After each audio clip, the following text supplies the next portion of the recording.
Greetings and salutations, and welcome to episode 3 of Fate of Cthulhu, The Return of Carcosa, a action horror time travel sci-fi sort of campaign brought to us by Evil Hat Games, the makers of Fate and a lot of other great things. No Thank You Evil, which is a RPG for kids. And we're really happy to have you here with us today. I've got a great crew of players as well, but I'm not going to introduce them just yet because they have things I want them to tell you. And so I want to get some of the logistics out of the way first. The first thing I want to say is I want to thank you all for being here and watching. You being here is what we're here for. Like, we are doing this show because we love it, but also because we want to share these stories with you. So thank you for being here. I also want to shout out to our sponsors. I want to say thanks to Christopher Gray, who does The Great American Witch, Broken Dice, which does the Nuaden Chronicles, Black Void Games, which is Black Void, Mighty Narwhal, which does Mora, Smunchy Games, which is one of my favorite words. I love the word smunchy, which is Parslings, Arakauna Media, which is Nibiru, Evil Hat Productions, which is Fate of Cthulhu. And all of these are the sponsors. These are the games. We have a number of really great games that we're doing this season. So check them all out. Check out the games, the companies. But also we have two really sort of central and important sponsors for us. We have Grinding Coffee, who we are affiliated with. They are a Black LGBT plus owned coffee business that will keep you awake and therefore not captured by body snatchers, because if you go to sleep, the body snatchers catch you. But if you take the Grinding Coffee, then they will not. So you definitely should do that. And it will make you happy with the best roast directly shipped to your house. So you don't even have to leave your house. So you will not get caught by body snatchers. Although I think body snatchers are sort of supernatural, might just be able to come in your house anyway, but not if you're awake.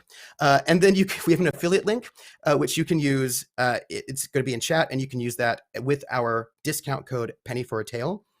Our second affiliate is Dungeons and Dice. And I don't know, but maybe sometimes you want dice. And if you want dice, because I know I want dice, you might want to go to Dungeons and Dice. I don't know if they sell dungeons, like real life full-size dungeons. I suspect they don't, but that would be hard to ship anyway. So I would just say go with the dice. Penny for a Tale is the discount code, and you'll get 10% off any dice through Dungeons and Dice. So that's exciting. Did we just get a raid? Hey, Manapot Studios, thank you for that raid. Let me send you out some love over there. Thank you very much. Welcome in. Pull up a chair, have a seat. Don't get corrupted by great old ones, or do if you're into that. I don't judge you. Welcome in. I would like to give some disclaimers for our campaign, just so that everybody's feeling safe. And the first disclaimer is this is a horror game. It's an action horror game. So our heroes are very capable, but it's going to be spooky. There'll be themes of body transformation and corruption, uncertainty. Also, the King in Yellow is a great old one associated with obsession and plagues. So in this setting, there have been some global pandemics of like hemorrhagic fever that are over time going to start transforming people into corrupted beings. And so if you're in a particularly fragile space when it comes to global pandemics, then, be kind to yourself. If you need to step away, step away. If you need to have some tea. Make sure you take care of yourself, because care of yourself is very important. Also, I want to say that our players and all of us together as a team, we are using 3 different safety mechanisms, because I think it's really important to use safety mechanisms in your game so that everybody can have the most fun possible and get scared the way they like to be scared, and not get scared in a way that is not fun. We use lines and veils, where we talk about, before we start the game, what things we want on the table, what things we want off the table, and how we want to deal with them. And that's like a very basic thing, like your rating system. Like, you don't have the same kind of things in a PG-13 sort of a movie as you do in a rated R movie. So it's just about settling where we're all at. And then also things we want, what things we definitely want in the game. We also are using OK check-in, which is a thing that we are doing in our chat, where if things are particularly intense, we can just check in with each other and be like, hey, how's everybody doing? To make sure that we're actually all having fun, because some of us people here are very good actors, and you might think that they're freaking out, but we're just checking in to make sure we're fine. And we also have a red card, yellow card, green card system, so that, for example, if we're in a particular scene and somebody's like, hey, I'm feeling really good about where we're at, then we can just throw a little green card in there so that everybody knows, hey, everything is fine. If we're feeling like where we're at is okay, but we'd like to kind of just stay here and not escalate, we can throw in a yellow card. Or if it's just too, if it's like we've just gotten to a space that's not fun anymore, we can throw a red card and then we'll just take care of that. And we have those cards up there so that you can see them, because I just want you to know that using safety tools is good. It's fun. It makes the game makes my job easier as a GM. And so if you have not used safety tools in your games, just ponder it, especially if you're doing a horror game or something that will be really intense. I encourage it. So those are all of our disclaimers. And with that said, I would like to introduce our players. Oh, no, I should say one thing. I forgot. It's important. If you would like to support us, there are a couple ways to do this. The first thing you can do is you can retweet. And I should actually pull up the retweet so I can actually just surreptitiously check to see how it's going. But we have a going live Twitter, a tweet. And if you see it and you would like to retweet it, that would be awesome for us, because it means that more people can see the show itself. Every little retweet helps. You may not have 1,000 billion followers, but I don't either. But every little bit helps. And we currently have 14 retweets. At 20 retweets, something really positive will happen for our players in some way, some kind of boon. At 30 retweets, something really positive will happen for me, which usually means maybe not so fun, maybe not so good for the characters, but probably fun for the players. And then at 40, if you're feeling guilty that you gave me something nice, you can give them something nice again at 40 retweets. So that's some excitement. We also have we're using Fate, and Fate uses Fate points, which the players can use to sort of change their Fate sum. And in this game, if for every 5 subs that come through the game, there will be a special Fate point that the players can get, which will be a group Fate point, which they can use to sort of do slightly larger shifts in the universe. Those are the kind of the main things you could that are just kind of mellow. But we also have some special donations that you can do to help out our players for this time around. So, for example, with a $5 donation, you can create an aspect. And an aspect is a special thing that happens in Fate, which is a thing that is true about the universe. And it could be anything. An aspect could be a crate of explosives, which was an aspect that was created last session. Or it could be something conceptual like ghosts from the present, which was used the time before. Or it could be like darkened fog, or loud construction, or the room is on fire. Really, there are many things that aspect can be, and our players can use those aspects to help them or not to help them. And it's a way for you to impact our game. And I will just say, the last 2 sessions, we had Kitchen Bratlin donate an aspect, and the title of the episode ended up being that donated aspect every single time. And those aspects last for a scene. That's your $5, which is like a very cool thing that really you can, I think, only do in Fate. So I'm really happy. I'm excited about that. At $10, if you would like, one player can turn back their corruption bar once. So as we speak, we have, actually, let's see, we have corruption in, our corruption, voice in the sky, our corruption seems to have been reset. I believe John has a corruption. We have 1 corruption on John. So our characters have corruption, and whenever they use their special corrupted powers, they get more, or when bad things happen, they get corruption. And if they get too much corruption, they start slowly becoming like the great old ones, and not in a good way. They get more power until they are lost. And if you want to maybe make it so they're less likely to get lost, $10 will help roll back a corruption clock by 1. So that's 1. And the last thing is $15 will help you. Well, there's one other thing. $15 will help you clear a consequence. In Fate, they don't have hit points, but what they have is consequences. If they take too much, something will happen to them. Those consequences could be things like a broken leg, or it could be something like distracted, or tired from lack of sleep, or no one will talk to you, or like a strange vibe. Like, there are all sorts of things that happen in a consequence, and those consequences, if you take too many, then the characters could die. And right there, like, John's got all those consequences up there. And so if they get consequences, you can donate $15 to go and take away one of those consequences to help them stay farther away from death. And we will see exactly where teams like, let's just see how reckless they will be. Yes. And then there's one last donation, and it is a one-time only, can only happen once in the entire campaign, and that is the miracle, which is represented by this elder sign, which is right up there. And this is a miracle. You can only use it once. If they get one and they want to use it, that'll be something big. Like maybe somebody's about to die and you would like them not to die. Then that miracle can happen. Or maybe, lots of really bad things are happening that might destroy the world and they want a little bit of a hold off on that one. That miracle can do it for them as well. So those are all the donations that you have that can help impact the game and help our players who are trying their best. And so let me introduce our players. I have a great crew of players. I'm very lucky and honored to be able to play with them. And I would like each one of them, we're going to go around in a circle to say who they are, who they are playing. And I'd like to ask a question, of each player about their character with each session of a game, not for any nefarious GM reasons, but, because I'm curious, it's really for nefarious GM reasons. So I'm going to just ask each of you to say who you are, and then who you're playing. And I would love to know where your character's from. And, name somebody, family member, loved one, really close friend, something, who is like really one of the most important people in your lives in the year 2020.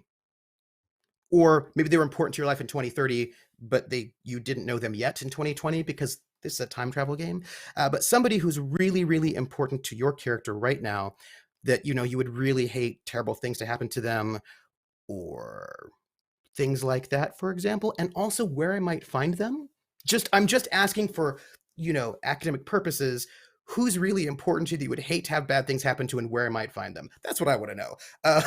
Let's start with somebody I'm so glad to have back who had been ripped away from time last session, Jackie Dash. Hi, everybody. Oh, do I get to do it now? My name's Jackie Dash, Jakidash.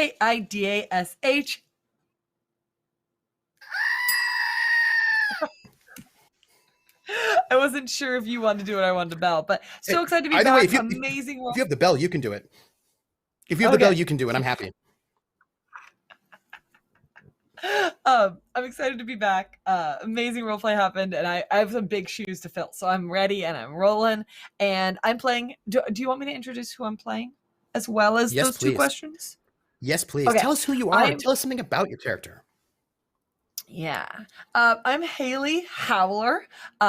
Hit me up on the Instagram because I'm changing from my fitness sona about, getting that fitness on and moving more into investigating the unknown, the supernatural. You're going to see a new video drop of like top 10 missing ships in Bermuda. Number 1, Amelia Earhart's airplane. So, it's going to be great. And you asked for 2 very important characters in her life. One is her little brother, Joey, who is small and definitely very vulnerable. And the other person who's important is Rochelle, who has been kind of a college bestie, and they drifted a little bit, but they still keep in touch. Rochelle's not much on the social media, but does a lot of art and starts, trying to make like a communal art space in LA. So really, there's some little bit of nice about Haley. Yeah. Communal art space. Interesting. I'm just that. Oh, how coincidental. And where is Haley from? Also LA. That's where the big things happen. That's where the planes come in. That's where the stars are made. So Haley's gonna get a bit of that action. Sweet. Why don't we go? Why don't we head over to our now? In case people don't know, in this game, in the future, 2030, the King in Yellow emerges, causes a mass global pandemic, destroys the entire universe in about like a month, and people are like, let's go send people back to the past to try to stop this from happening or to change it just to give us enough time that we can sort of fight back against the King in Yellow. And so we have 2 players whose characters are from 2020 and 2 players whose characters are from the future and have come back to the past to try to stop things with the aid of their friends from the past. And our good Haley is one of the people from the past, i.e. our present. The other person from the past is the character played by Wild Engineer. Wild, who are you? And who are you playing? And could you tell me where your character's from and two beings most important to your character? Right. Hi all, I'm Wild, he, they pronouns. I am playing John Robinson. He, him. Let's see, and John Robinson is let's see, his thing is he's an average Joe with insomnia who now actively dreamwalks. He was reluctant before, but they've decided to embrace it a bit. You know. Let's see, two important relationships in his life. I guess one would be his cat.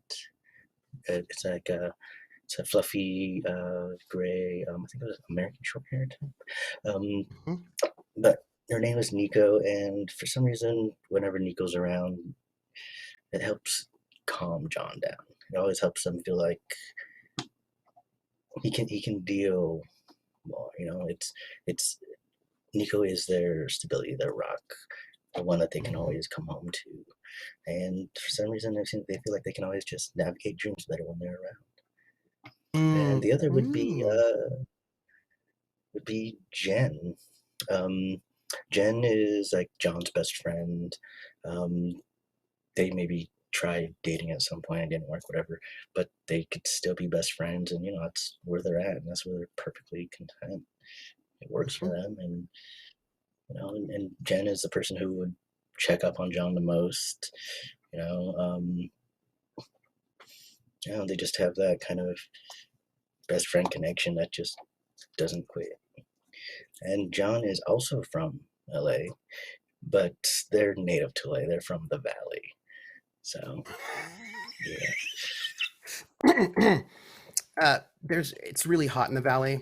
The breeze doesn't come in. People also say other things about the Valley, but probably Haley would say those things about the Valley, but I wouldn't, because I'm just the GM and I would never talk smack about the Valley, although Haley the Howler totally would. I'm just noting it. I mean, people from the Valley are real, and they don't have any of those hang-ups that the people in Hollywood and all that tend to go have, Oh, there's going to be smack talking in game today. I'm so excited.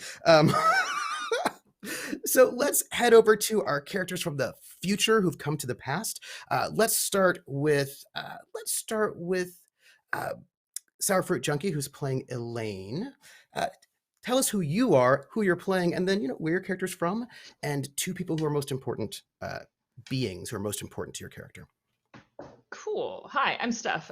Pronouns are she, her, and I'm playing Elaine Chen, whose concept is discredited archaeologist from the future fighting against old magic. She used to be obsessed, and things are changing her mind about how she's dealing and approaching with the old ones. She's from, I think she grew up in the Bay.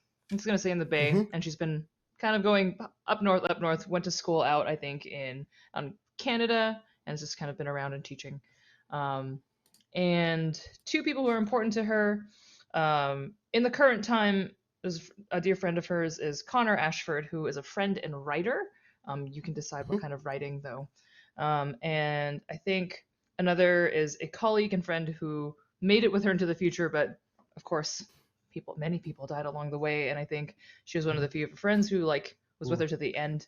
Is Dr. Lydia Hale, who is also a colleague. I imagine archaeology, probably, or at least in the sciences for sure. Were you in grad school together, or at the same time? Like, have you known each other that long? I think it's grad school. So you've got that, it's definitely grad school. Yeah, that bonding. We've been in the trenches together. Yeah. And she has not made it to 2030. No, she did not make it to 2030. Okay, and I'm gonna just think about that, like how you feel about that a little bit. Okay, that's really good. I like that too. And other Doc, who I had the pleasure of being in a Napoleonic campaign with. Who are you? Who are you playing? And please tell us where your character is from, and two people very important to them. Important to them now, because I know that 2020 Jack was kind of a piece of work, a challenge, a bit of a challenge. Oh, you're muted. You're muted. But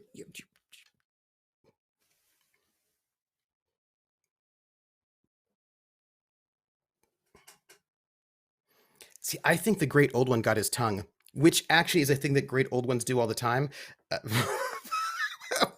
Can it be confirmed the king in yellow is a cat? Yes, the king in yellow is a cat. Hey, did you know that there's this whole I'm vamping what? while other doc fix the audio. Did you know that there's that sort of like this old wives' tale or old folk tale or whatever that cats would sit on your tongue, on your chest when you're sleeping, and then suck your soul out of your mouth, and then kill you? Yes, I know. My cats sit on my chest all the time, perfectly innocent ways. Nope, I don't have you yet. So I see it. Here's what I we're love going that to do. different. Please go ahead. Please go ahead.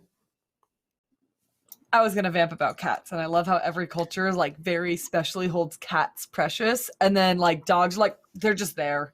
Like the dogs are just around, like, but every other place is like, no, cats are special. Like they're magic. Oh, We serve them. We all know this. Like we've known this through history. all right. I just put a little bit of I don't accept anything else.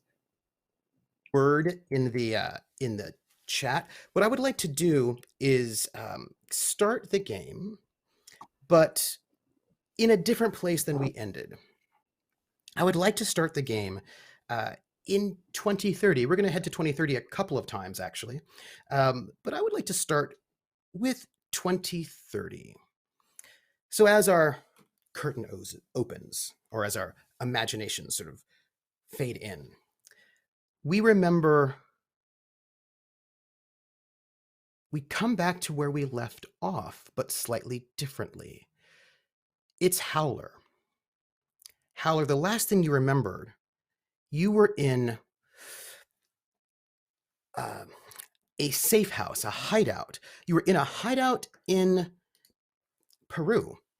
And there was this woman there who was a good fan of yours.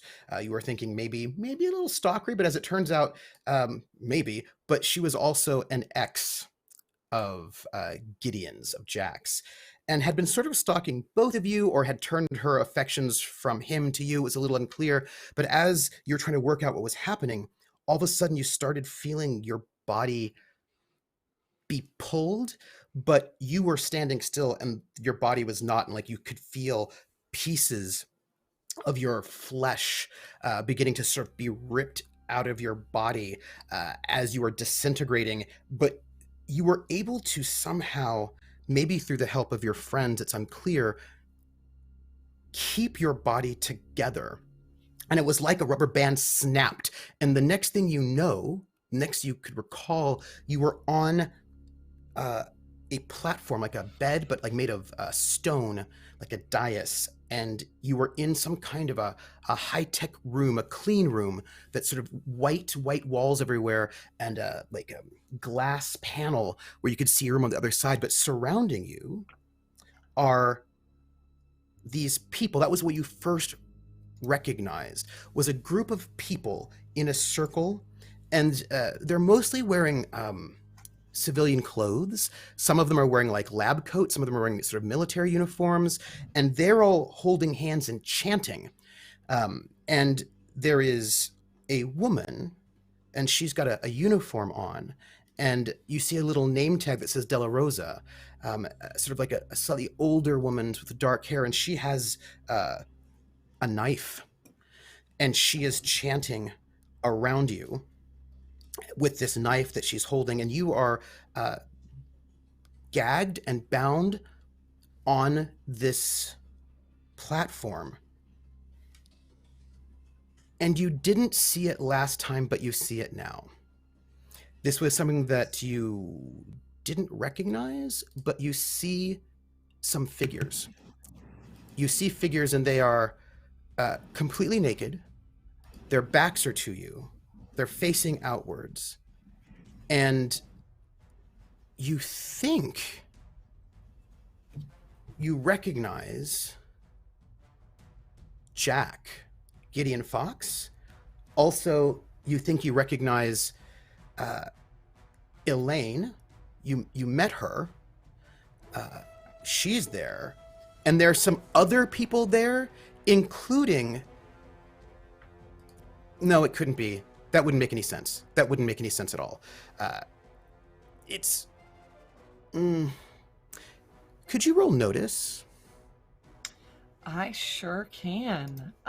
Please do. Yeah, I'm acutely aware what Gideon looks like from 2030. I'm so Does not look Elaine- like 2030 Gideon. Oh. Looks older. I mean, it looks older, more weathered. There are scars on his back that you have not seen before. Because I imagine you might, Gideon sometimes is this like water tank magic trick. And so sometimes he's shirtless and he does not have scars. But this Gideon from behind has a number of sort of ugly scars. And out of one of them, small bits of shadow seep. And the Elaine, because you have not known her very long, you've known her a little bit. This Elaine has got eye slits all around her back, the back of her neck, like her entire back of her body is covered with eye slits that sometimes open and close. And when they open, the eyes are completely solid black. And there are other people in this room, and they're all standing naked, ready for something. And you rolled. Can I get that notice roll from you? Yes, I rolled great for a mediocre. 0. Yeah. So I'm going to ask you a question. That is not enough to succeed. You need a 1. This is a very easy notice for you, but you need to get more. Do you have would you like to spend a fate point? A fate point can do a reroll, correct? Or you can just add a +2. Oh, I thought I needed an aspect for that. That sounds great. You do. Yeah, you need an aspect that is relevant. But what about your character says that you should be more observant in this moment? Like which one of your aspects would be something that you would bring to bear to say, you know what, actually, I do think I can notice this because of why? My trouble aspect specifically is I need to be over the top and be first on the scene, and I think very clearly I am putting myself into trouble to get some information, whether might as well use it, even though I'm in this very perilous situation. I think that's a really good aspect. It's your trouble aspect, but I think it's a good one to invoke because I feel like if you're going to be first in the scene, you're always checking out things out, right? Always like on the lookout. So I think that makes sense. So that will bring you from a 0 to a 2, which is enough to notice one other person in this group of people from behind. You don't think it could be this person. That doesn't make any sense. But your little brother, Joey, how old is Joey in 2020? I mean, I 12, maybe 13, depending if it's summertime. Now, Joey, if I remember correctly, please tell me if I'm wrong, has like an identifiable birthmark, like on the back around his shoulder. Is that right? Or like a birthmark or a scar, something identifiable? Slip and slide accident. We didn't check the ground before we put down that slide, and he got torn up on a bottle cap. So it's kind of like a weird sort of like a scar. And this person that you see who's got their back to you has the same scar that your brother has. But this person is clearly not 12 or 13. They seem to be maybe, I don't know, 22, 23 maybe. And they also have their back to you. But this person is quite muscular, has a kind of a military style haircut, but the same scar. But none of these people who have their back to you are paying attention to you at all. They're paying attention to this ceremony that is happening. And they're chanting and chanting. The chanting gets stronger and stronger. And as it's happening, you just notice a kind of a darkness seeping into the edges of the room in a way that doesn't really make a lot of sense. What do you do? And actually, could I get a will check? Because I feel like this is a kind of a stressful situation for you. Of course, You of know, course, I would. Yeah. Let me I think pull this back is like up. I should have. a goodly sort of stressful situation, which is a difficulty of a 3, if you do not mind. Ooh. So, my friend. So, I think I'm going to invoke I'm going to use another fate point. I'm going to use my Please do. high concept of I'm a famous online influencer investigating the unnerving, and I need to be taken seriously. And I think this taken seriously means I need to like take a breath, figure myself out. And so, yes, I am seeing the walls ooze this black darkness coming from the cracks, coming from where, light was. It wasn't like there was an absence of light there. It's just suddenly there's darkness. Shadows are getting wider and they're not following the light patterns. It's not like the light's flickering. It's the light's being overpowered. Yeah. And you I'd feel like like to they might re-roll even with be that. alive. Please re-roll.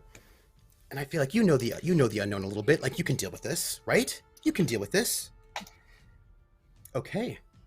You are off by Better. 1. Are you good with that? You know what? I will take it this time.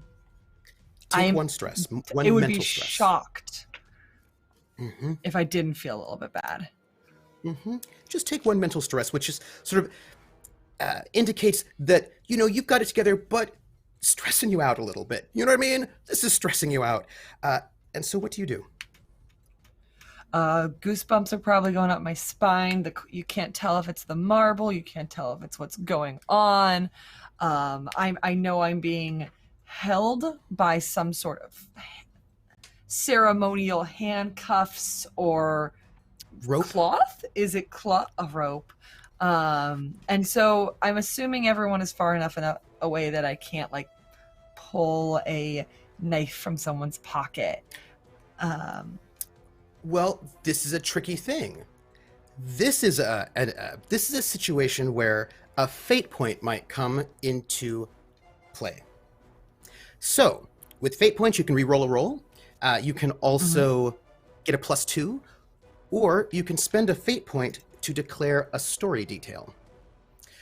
Oh. So, you could say, I've for already example, used 2. You have. We can always get you more with compels and lots of bad things. Yeah. I'm sure it's fine. I wouldn't worry about it at all. But you could spend a fate point to declare a story detail that says that you carry a knife on you and that it is placed, that your arms are placed in a position where you could actually get to it. I would take a fate point for that. Let me think about this for a second, because here's the problem. If there's a knife in the room, I know what happens when there's somebody tied to a slab. So I'm not as much as I'd like a knife to be in a back pocket. I don't think I want a knife to be near this situation. Well, there is a one with a knife, though. There's a one with a knife standing quite close to you. She's directing the ceremony, so she's not paying attention to you too much. She kind of glances to you to sort of... It looks like she's checking in on you, if that makes any sense. But she has this knife at the ready.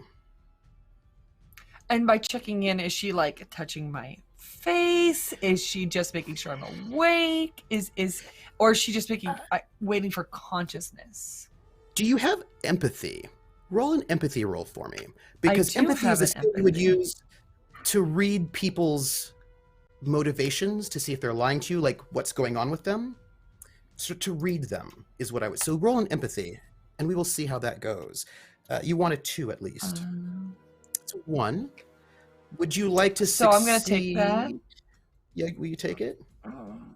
I think I'll just take that 1. Okay. I am not at the point where I'm going to need those fate points, I feel like. I got to be more cautious with them. Would you like to succeed at a major cost? Yes. That's like my Okay. middle name. Yes. Lydia in the sky, please add 1 corruption to Haley. Thank you. You are lying there. This is a bad situation, right? I mean, this is no good. And there's this woman, this cultist, and you don't know what's in her eyes. Maybe she's a cultist, you don't know. But those shadows, one of them snakes up the slab that you're on and then slides over as if it's a tar or something living. And it slides down the slab right to your ear. And you could feel it cold, slightly wet, clammy, slide up to your ear. And then you hear the whisper. Do you want to know all of the secrets?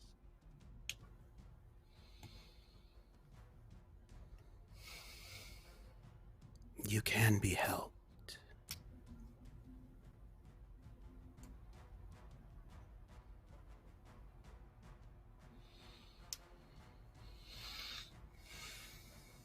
And the corruption was to like initiate this conversation. It is The corruption is that you say yes, and that they'll give you the knowledge.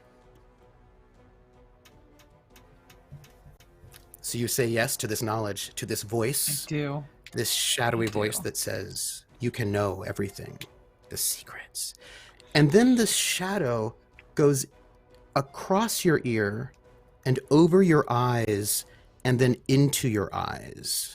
And you can feel something different and strange. It feels, on one hand, terrible and awful. On the other hand, a little bit powerful and thrilling. As you look at this woman with De La Rosa on her uniform, and you see in an instant everything that is going on in her mind when she looks at you, when she checks in on you. She is checking you. She has no malice towards you. She does not have active murderous intent. She seems to be looking at you as if you could become dangerous. As the ceremony goes on, she keeps checking back as if to see if you are changing in some way. And that if you become dangerous, she will kill you. It's that thing where she's looking at you with wariness. It's that any moment you might start transforming into something unnatural. And that if it happens, it is her job to kill you. So she seems to be there to protect everyone else from you. What do you do? Well, luckily nothing happened, honestly. Luckily I'm assuming, Haley usually wears makeup and any kind of like, I'm assuming, if I may be bold, what happens is that darkness seeps and it goes past her eyes and there's little like slits start to form underneath them. That go 45-degree angles from the teardrop. But Haley wears some makeup. She's always ready to rock. You're not going to be able to see that. It's just like a bruise line underneath. And they don't and Haley notice it. So you're there. Looks bad. And the person you think might be your brother turns to say something to the person who is Gideon Fox, Jack, and it is your brother, but 10 years older. And he has a tear, and he says to Jack, to Gideon, says, we're going to do this for my sister. We're going to avenge her murder. And the chanting gets stronger and stronger. And then you see John, the guy that you met who was with Elaine, he's there. He's in this team of people as well. And actually, all three of them are there with other people, but they look different. It's strange because this Jack has like a cybernetic arm that seeps shadow. And they all seem kind of corrupted. And as this ceremony keeps going, it starts getting stronger and stronger. Slits form in your brother's back, and dark raven feathers start emerging, wings, as he starts flickering. They all start flickering. And as they start flickering, you start, this energy, the shadows all start seeping towards your body. And you know this is probably the culmination of the ceremony where whatever's going to happen is going to happen, and maybe you will die right now in this place. I cannot. I will not. I would like to use my rapport, which Yes. and I would like to try to rapport with this Della Rosa, This woman. who What do you say? is standing there, and I think I am going to say, I'm not. Try, what would be poignant enough is the hard thing of like,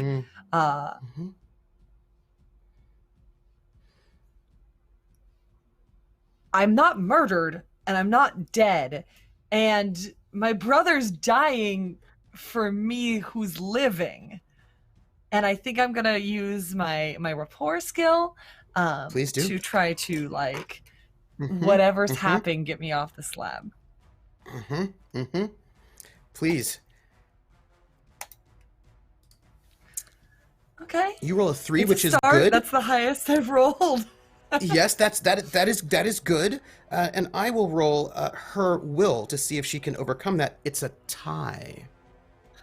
So, with a tie, you can get part of what you want, or you can fail but get a bonus for later, or you can get what you want with a minor cost. Just something small. Nothing too big. So just to be clear, I fail, but for a bonus for later. Or You succeed at a minor cost. Succeed with or a you minor cost. Or you partially succeed.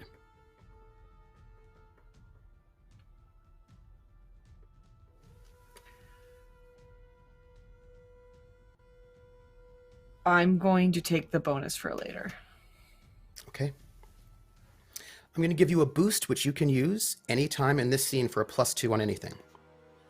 And she looks at you and she says, I'm sorry. We have to finish the ceremony or else the world will end. I'm sorry. You were chosen randomly. There's nothing we can do. The ceremony is too far. If you don't die, they all will. And so will the future. And she steps a little bit back as the ceremony, the chanting gets louder and louder and louder and louder. And this team of people, including your brother who has not yet seen you, they all stand there, and these feathered wings keep growing out of his body, and you can tell he's in pain. And you start seeing something on the other side of that glass, which seems like a cloud, but maybe with tentacles, or maybe it's not on the other side of the glass, maybe it's inside your mind, or maybe it's inside their minds, but something from another time and place is coming into this moment, and it needs a feed. It's hungry. It wants something in exchange for a favor it's going to give. And what it wants is you. Well, that's what the ceremony says. That's what the chanting says. The chanting says to take you in exchange for a favor. And you sort of understand the chanting, and maybe in this moment you could speak to the thing. Maybe you could make a deal instead. And I will offer you a fate point. Would you like a fate point? I can tell you what it's for. Please. Elaborate.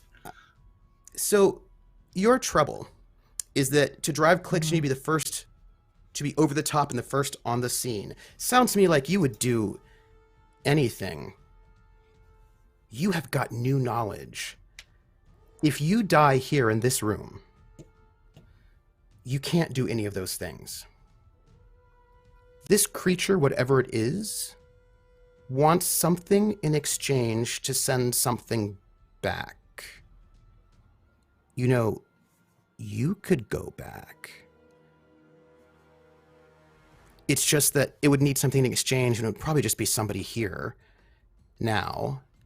But it would probably be worth it, right? If somebody here gets taken in exchange for you going back. I have all the knowledge. I've seen do. and you know, knowing that my brother's here, I was, you know, like, my brother has to live. I can't leave it up to chance for this voice to take one of their choosing. And so I would like to use my boost and my aspect of my, like, good looks to get what I want, which is my social rapport. And I want to try, if there's this knife there and DeRosa thinks, like, I've accepted this, could I possibly use some skill, perhaps fighting, to make the dagger go in Del Rosa? Because who is she? She is as a person who's saying, you need to make the sacrifice, but I think maybe she needs to. Yeah, I feel like that's totally fair. Except I'll just give you just this one option. You have a choice. You can roll that fighting to try to overtake her and stab her. Or I can just let you go back in time and I'll give you a fate point, but someone else will die of my choosing. Who's in this room right now? I think and you don't even have to roll. I think because Joey is there, it's too risky. Because I recognize there's 6, and one of them is me, and one of them is Joey, and that's too high of a risk. So I'm actually going. It takes a fate point to deny that. I'm pretty sure. How about this? It does take a fate point to deny it, but I'll tell you what. Because I'm kind and benevolent, what I'll do is I'll just hold that floating in the air for you. You don't have to deny it just yet. I'll just leave it up there while you make a fight roll. And if you succeed, then you don't have to worry about it. But if you fail, that offer will just be there waiting for you. And by the way, we just got a boon, which might be important. Okay. Why don't you roll fight? Okay, so I have currently 2 fate points. I'm going to use and a boost. One of those fate points to invoke my getting what I want from strangers. So I'm hoping that aspect will help me with this fight. And I would like to also use that boost to give me this, like, underdog bonus kind of thing. I'm tied up. I'm fine. Look at what weird things are happening. I don't know if I need to name the aspect, but that's what I'm going for. So you need to get that knife out of her hands and into yours. So I think that's going to be a deceive to sort of get her to get closer, to be close enough that you could grab that knife from her. How do you do it? And roll the deceive. Okay. Luckily, I'm not good at that. But wait, I can't use my I'm not bribing. I can't use rapport. So I rolled a 1. Our De La Rosa doesn't have the best empathy ever, because she does also murder people. So for justice, just give me a deceive. Tell me how good you are at, like, fooling her in this, and then we'll play it out. Okay, I am using that fate to invoke that aspect of getting what I want. First, maybe not the bonus. Maybe you don't need it. Because maybe you don't need it yet. You're tied. So now you might want to use the bonus. I'm going to use the bonus. I'm going to use my aspect of getting what I want. Yep. I'm going to save that bonus for a little. Yep. Spend your fate point, leaving you with 1 fate point total. Mm-hmm. Tell me what you say. She's standing there watching as everything starts getting darker and darker, and clearly whatever it is beginning to manifest. And she's just making sure that you don't become dangerous. But she's also watching the ceremony, because she's also leading the ceremony in her own way. She's sort of keeping the chant going. She's making sure everybody's directed. She's making sure everybody's where they need to be. And so she's just checking back at you here and then, just to make sure that you are not yet a threat, as she keeps directing everyone. I think Haley says, wait. And I think she's like throwing this, like, is that what I think? And so I think she's like kind of whispering under her breath, like that she sees something, and she's looking like hoping that Del Rosa comes closer. Maybe you even say one of the things that you hear, these little snatches of something in a language that doesn't make sense. And she hears you, and that's not what's supposed to happen. And she turns to you quickly, and she sort of peers at you from a distance at first to try to see what's going on with you. And then you see it. She sees something at the corner of your eye, maybe? She's not certain. So she steps forward, but you've got this dark makeup on, and so she keeps stepping forward to see if she can notice these physical changes in your body that is a sign of corruption. And as she leans forward, she looks and she puts the knife, she puts both of her hands on the edge of this stone cold slab of a dark marble as she leans close to your face to see if those actually are slits coming off of your tear ducts. This close. What do you do?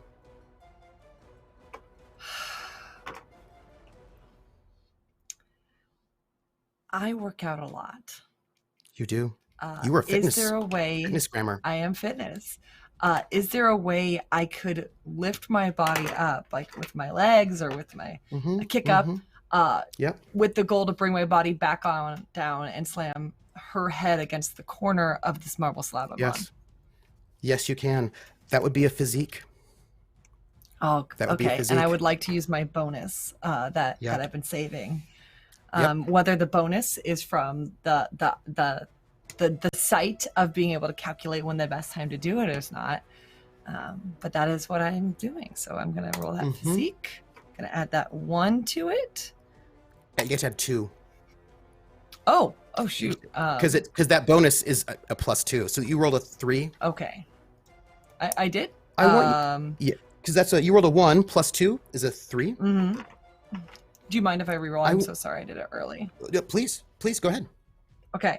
So I'm gonna type in. I have a bonus of 1. I'm gonna type in 2. That adds it. I'm using roll 20 is great and intuitive.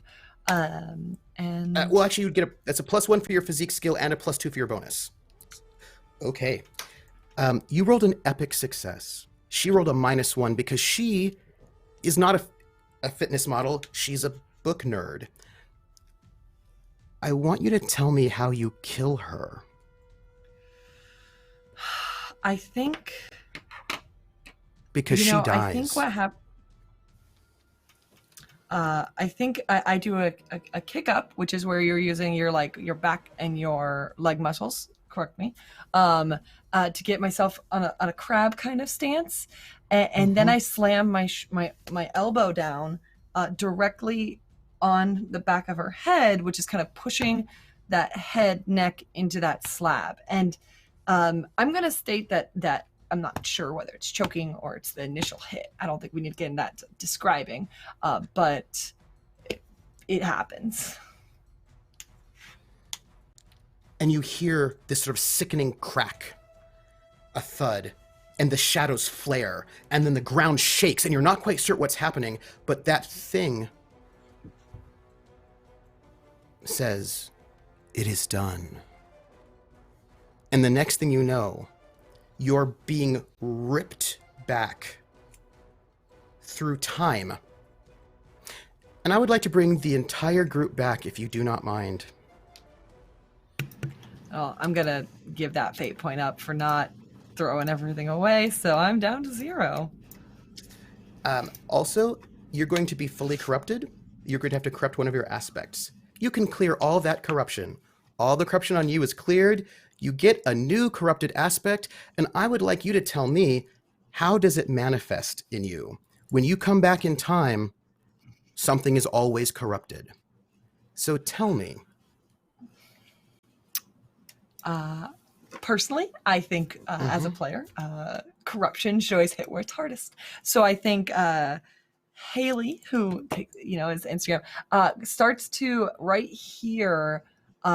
Slits start to grow and stretch, and it feels like sinus pressure as new eyes form underneath her other eyes, and I think these eyes are different colors. So I let's just say Haley's eyes are brown. I think they're blue, and they're speckled with gold. Nice. So let's talk for a moment about the rest of the group. When you all, went back to that hideout, Aura was gone, and you had to make it out of Peru. But Jack had a private plane, kind of a smuggler's plane, got you out of there. Where did you go when you left Peru on this plane? Can everyone hear me? Yes. Yes. And by the way, who are you? So I Jack, don't know anymore. Jack is a person who has connections to private planes that are, awesome. So who are you? Other Doc? Who is Jack that Jack might have connections with smuggling planes? And then just, if you would give me 2 people who are really important to you, where are you from? 2 people that are important to your character, and where I might find them for reasons. Ah, yes. So let's try this again, shall we? Hi, I'm Jim. I am or Other Doc on Twitch, and I use he/him pronouns. And this evening I am playing Jack Vasili, a former international thief and stage magician from the future, and he also uses he/him pronouns. He actually is, his family is originally from Eastern Europe, but he is from Chicago. He is, and that sort of Eastern European storytelling tradition informed some of his earlier stuff, as his earlier Gideon Fox stuff that he did. Does he speak another language besides English? He probably has. He probably has bits of Russian and Romanian. He's not hugely fluent. Like he's got enough. He can get by if he needs to. If someone dropped him in one of those places, he'd know enough to be able to do stuff. But he wouldn't be able to hold a long philosophical conversation necessarily. He is, let's see, the people that he cares about. Let me take a look here. I wrote it down. The people that he that are kind of in his life, who are currently in 2020, they're still alive. One is, we'll go with the practical first. That is his fixer. Reggie Parsons. This is a fellow that is very helpful to him. Basically, helps him get stuff, helps link him up with jobs, basically, and connects him to his to the various fences that they use in different places. And it was probably through Reggie that he was able to get the jet. So that's. So that's the person who is sort of connected to people, a concierge, if you will. The other important person to him that I think we'll say is a family member. Jack had a little sister. Her her name was Margaret or Maggie Vasili. She also ended up becoming a stage magician. She is a legitimate stage magician. She is not, in fact, using it as a cover to steal things. And so she actually went on her own circuit of doing stuff. And it's one of those weird things where it's like there have been points when he's probably done some crossover stage acts with her, and maybe he's even done, they've done performances where their parents have been in the audience or whatever. And so they played on that. So it's one of those things that's kind of known, but at the same time, the deeper he got into his Gideon Fox persona, the more he just sort of was on his own, and the more she was sort of on her own. So that it wasn't a thing. I don't think it was a thing where they had like a huge falling out or anything like that per se, but it was just kind of that, they talked to him less and less. And then of course, when back around the mid 2020s when he got caught and sentenced to prison, his family was not entirely forgiving. Possibly, his sister might have come to visit him from time to time though, which might be why she would still be important to him now. But it's his parents probably did not approve. Yeah. Can I just ask you it's a really small question. It's really not at all anything that should make you nervous or worried. Insignificant question, yeah. Yes, it's a small little detail. Your sister, Maggie, what color eyes did she have? Did she have blue eyes? Were they perhaps flecked with gold? I'm just asking. I think they probably for no reason. I'm going to guess that I don't think I specified what color eyes Jack has. I'm going to guess that both he and she have hazel eyes. Thank you. If we would like to add gold flecks to one or both of them, we may do that as well, but I shall leave that up to your discretion. Let's do it. Let's just add some gold flecks. That's fairly rare. Just in case. Just in case. Okay. Let's do it. So where do you go? Good to have those on hand in case you need them. Yes. Yeah. Where do you go? Where do you all go on your plane when you leave Peru? Would we have stopped back at the not exactly safe house before this? Yeah. And Aura's gone. Aura's gone. That's not good. But what's the but John's body is there. Just in the chair sleeping, and when you turn, of course, he's not with you. And if you wake him up, he wakes up. He remembers everything. It's just that at that moment when he walks in, he's back in the chair where he was dreaming. Sure, it's fine. Don't worry about it. I know. Thanks for not making me roll, mental stress about it at all. Not just yet. No. By the way, I'm gonna send a little corruption on our timeline because some corruptive things were just choices were made. I'm just gonna, it's fine. Mm-hmm. I mean, Look, we just don't. You did what you had to. It's okay. And it's good to know that I was here all along and that none of that was real. So yeah, none of that was real. Yeah, you got to get out of here. There was an explosion. Where do you go? Where would you fly in the whole world? Where are you taking that plane? I'm wondering if we just go to the next space, right? Because I don't know if we, in this moment of panic and fight or flight, I don't think it tracks to like rest. And I think we take the flight as soon as we can out to, I think it's LAX. LA? Yeah. Pasadena. Yeah. We gotta go. Where are we gonna go? We're gonna next thing, right? Because I can't make decisions right now. Yeah. I guess so. Wait, so we don't get to get paella? I guess we can stop by for paella. We can. I think we make time for paella. I have a We make question. time for Do paella. any of you three have any stress?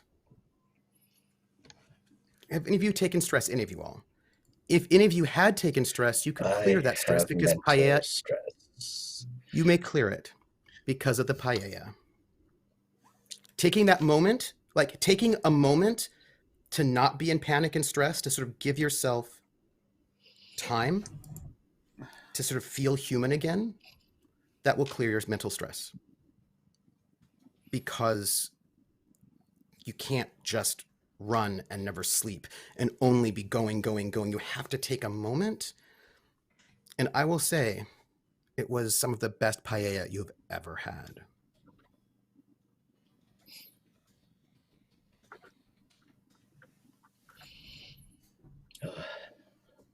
I mean, if we're gonna travel, may as well, right? Yeah. I kind of forgot how delicious food could be. And it's a good thing we never went to the site, because No kidding. God, it exploded. My lord. Thank Aren't you you, just- chat, for the boon, by the way.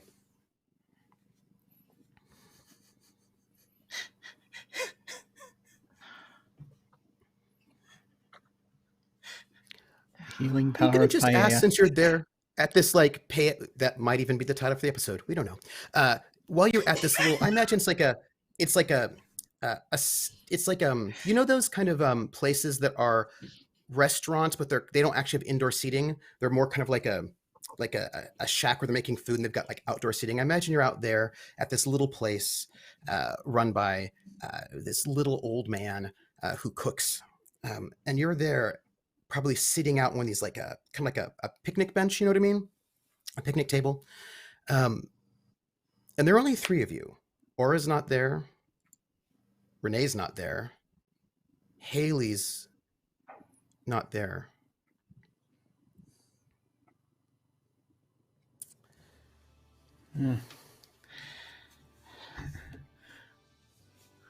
Are we going to Should- venture a guess and try to figure out what happened to Haley? I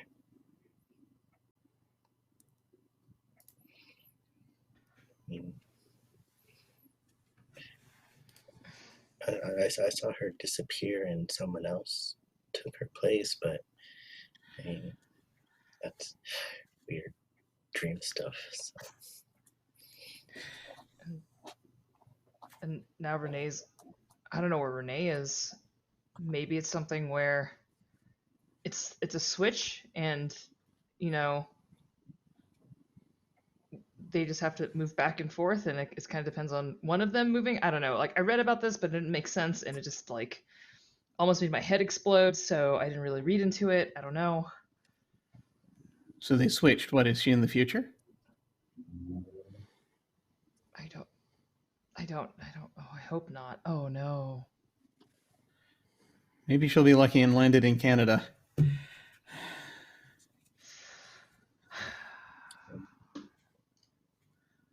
And I can try calling, see if she's anywhere on the grid at this point, I guess. Yeah, let's do that because I don't really want to. Like, kind of looks at her hand. Let's Take out not my- use the last resort first. Yeah. And take out the burner phone and try to call the number we have for Haley. See if there's a response. The phone rings. And Haley answers. Haley. Haley answers. I'll give you a quick DM if you don't mind. I'm just gonna send you just a quick little message. But please answer. Go ahead. Oh, I get to talk? Oh yeah, As if yeah. I'm You get to Haley? talk. Ciao. As if you were- hi. Hey Haley, go ahead. Ciao. I'm having a great time on vacation. You can hit up my manager if you want to do a sponsored Graham post. Although I'm looking for more options, you can, and then I list my manager's number because it is my voicemail. Because I don't know what this number is. Gotcha. Okay. Um, and so when the tone rings for leaving a message, I'll just very briefly say, "Hey, it's me, just checking in to make sure everything is all right after all of that business. Just want to make sure it's okay. So if you're so inclined, please call this number." I will. Yeah. And actually, I'll pause for a second. I'll say, "You should have it," and and I will voicemail. Maybe you should text. I heard a lot of people don't answer their phones these days. No. She probably does that. She probably yeah, texts. that's right. That did stop happening. All right. You forget the etiquette after a while, you know.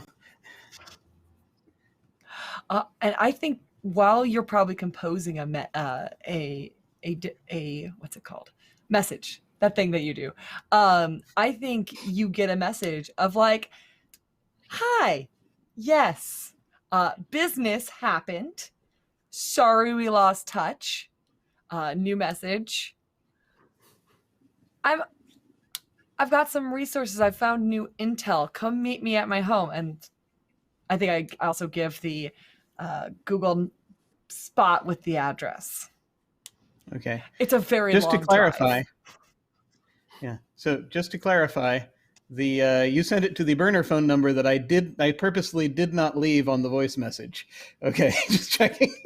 Oh, sorry. Yeah. I think then what probably happens is if you leave a voicemail, some kind of message, she would message it back to the appropriate place, whether it's an email or whether it's the regular phone.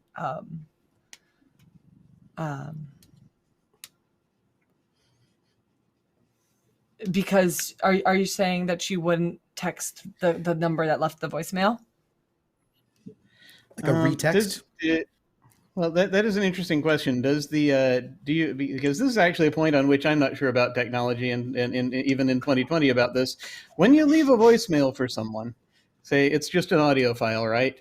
Is there actually is there also a record of the phone number that it came from? Well, it's 2020. Go ahead. Oh, it does on my iPhone. Unless it's a blocked number. So if it was unless it's if it was restricted. blocked, it wouldn't happen. Yeah. So yeah, it's hard to say. It's a burner. Well, let's see. It's a burner phone. So probably I'm guessing. What the burner phone means is that it's not going to be connected to you in any way, right? And then you can just toss it. Like it still has an ID. Yeah, toss it. Okay. So it'll still probably have like an ID chip thing. Okay. All right. Mm-hmm. But it's not one that you care about, right? And it's not one that's attached to you in any way, so you can always just dump it. Yeah. Because you can. This is me in real life track not burner understanding how it works. So just checking. Okay. The idea, so the things, if you're going to do a criminal organization, as I learned from watching The Wire, the point about the burner phone is that you would use the phone and then you would ditch it and then you would use a different phone. So rather than keeping one phone that you would use like multiple times, you just use multiple phones that are super, super cheap so that it's harder to actually track you. But if you use the same burner phone, then they would be able to. Yeah. And I mean, that's that. Okay. So the record should be in there then. All right. Yeah. You wouldn't know who it's from, right? You would just sort of get like an unknown number, but yeah. So I suppose it's a retext, I suppose. It's and like you get that message back from Haley. Okay. So doing business, having covered things, come back to okay. She's at home? Apparently. This is home in LA, or is this in Canada? In LA? Mm-mm. Oh. No, LA. I just said Canada because that's where Renee was. But also, y'all were up in Canada at one point. Mm-hmm. Yeah. She's home. Sure. Time's weird. It's awfully convenient, though. So are we going back to LA? I think so. That's where I remember from our mission briefs, there was a play, and Jack, you said Aura got the play, and it was put back. I think that's. I think something's happening out of sync with what we Yeah. know, and that seems to be important. Yeah, I mean it's strange. She was talking about some version of me that had tattoos, face tattoos, and I mean the thing is, I mean I've used doubles before, but it's not going to be something, you know, to sustain something for that long just isn't possible for that. So I mean, there's something up. There's definitely something up. I don't know what it is. Do you think this Haley is also another, or do you think she's the one that's ours? No, I think any ability to know that would have gone out the window the moment she vanished. Unfortunately, I mean, if that's the thing, if you just pop in, I don't know how any of this crap works, but I'm guessing that if you see someone time travel, then we could potentially have an infinite number of them march in through the door at any second. I don't know. It's all really complicated. Yeah. Okay. We head to LA then. It's where the mission is. It's where Haley is. Yeah. In the meantime, we So got to we figure really out have no how other if choice. this other yeah, and if that other if it's, I'll just call him Gideon. If Gideon is planting the sounded like it was the original play, putting it back as a trap. I don't know who it's a trap for. It could be a trap for us, could be a trap for somebody else. But that means he wants the play to be there. And I mean, which would mean possibly it's in his interest for the crap to go down that went down. Well, from our perspective, that went down. Yeah, trap for who? Hasn't happened for you Why? yet, I say, pointing to John.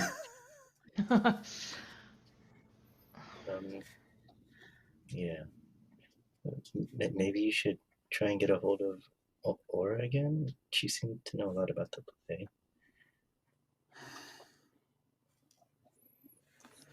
Guess I can give it a try.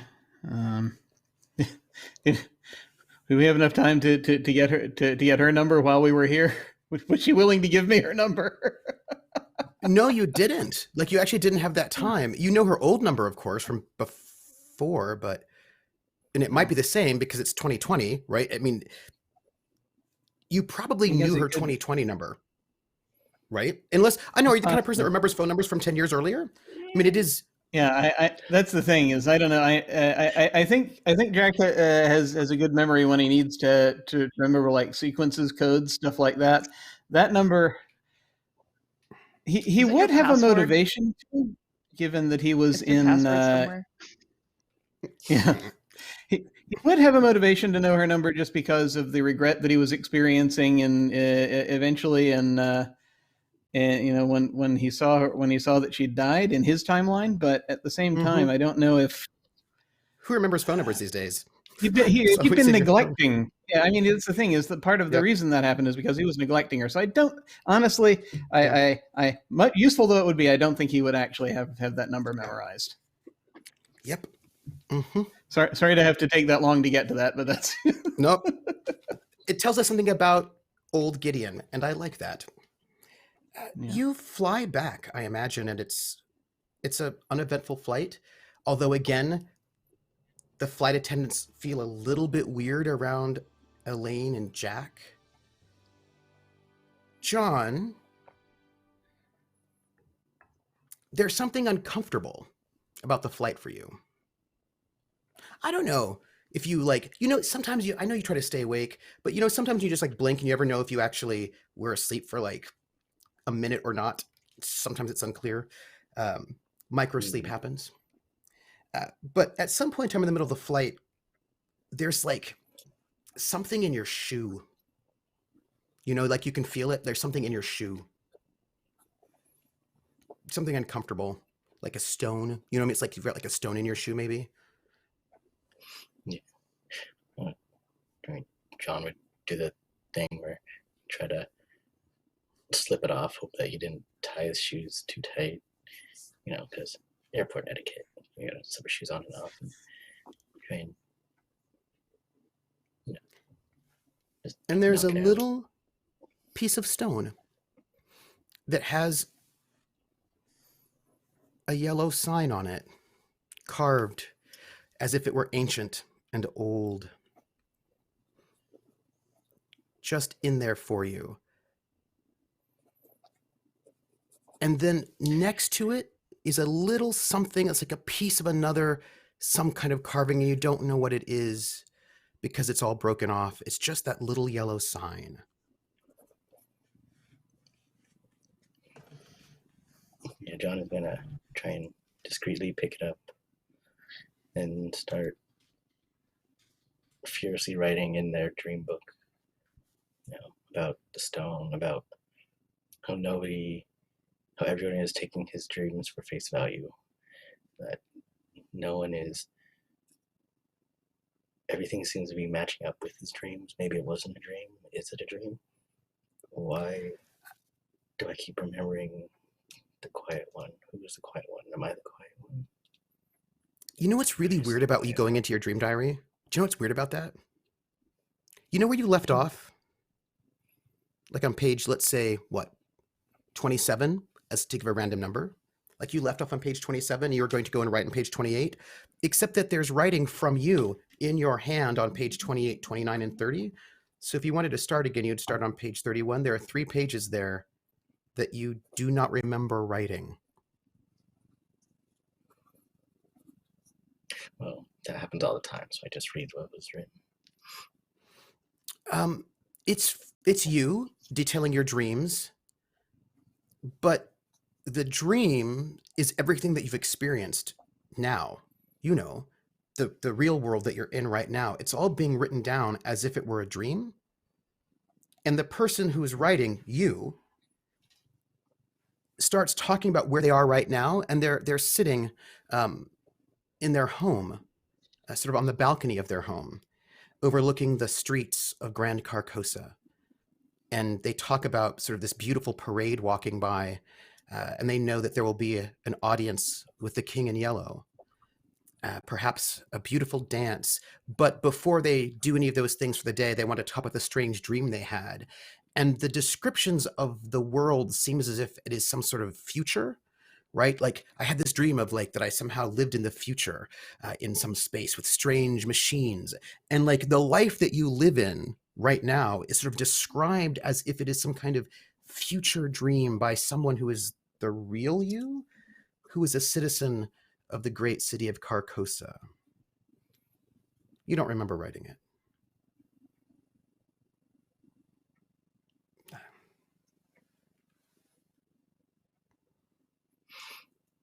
Yeah, John will bookmark it and where it ends, you know, strike a line to separate it from his next entry. Everything he remembers from Peru, but just his mind just keeps going back to Carcosa. You know, I mean, if you look at other parts of your diary at all, there are all these entries, more than one, from the other John who lived in Carcosa, who has some kind of a life there, and it's beautiful and wonderful. There's more than one, and if you keep going back, the further you go back, there are more and more of them all throughout the diary. But that's where we're going to take our break, for you to ponder that as our heroes head in to Burbank Airport. In Burbank, north of LAX, it's a much smaller airport where a smuggling plane might just show up. And I'm sure it will be great. I'm sure there are no problems whatsoever. I ask you all to take, stretch your legs, drink some water, hydrate, and when we come back, we will find out what they're going to do about meeting up with Haley. They just got to hook up with her pal and stop the problem. And I think everything will go fine.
Hello, everyone. How are you?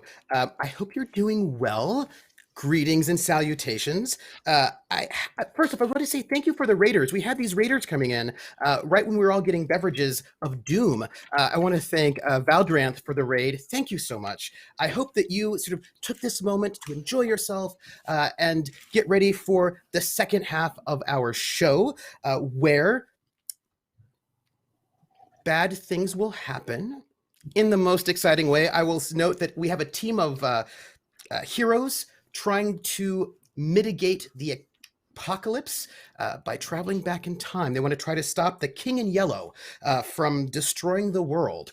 And so far, one of our players, Haley, was ripped into the future, where she almost was killed in a sacrifice to send a team back to the past to save the future. But she disrupted that ceremony of sending a team back to the past to save the future by killing the leader, who's actually a good friend of Elaine's. Don't worry about it. So that she could come back to the past. And in doing so, she became corrupted. And she's going to just come back, to the past right now.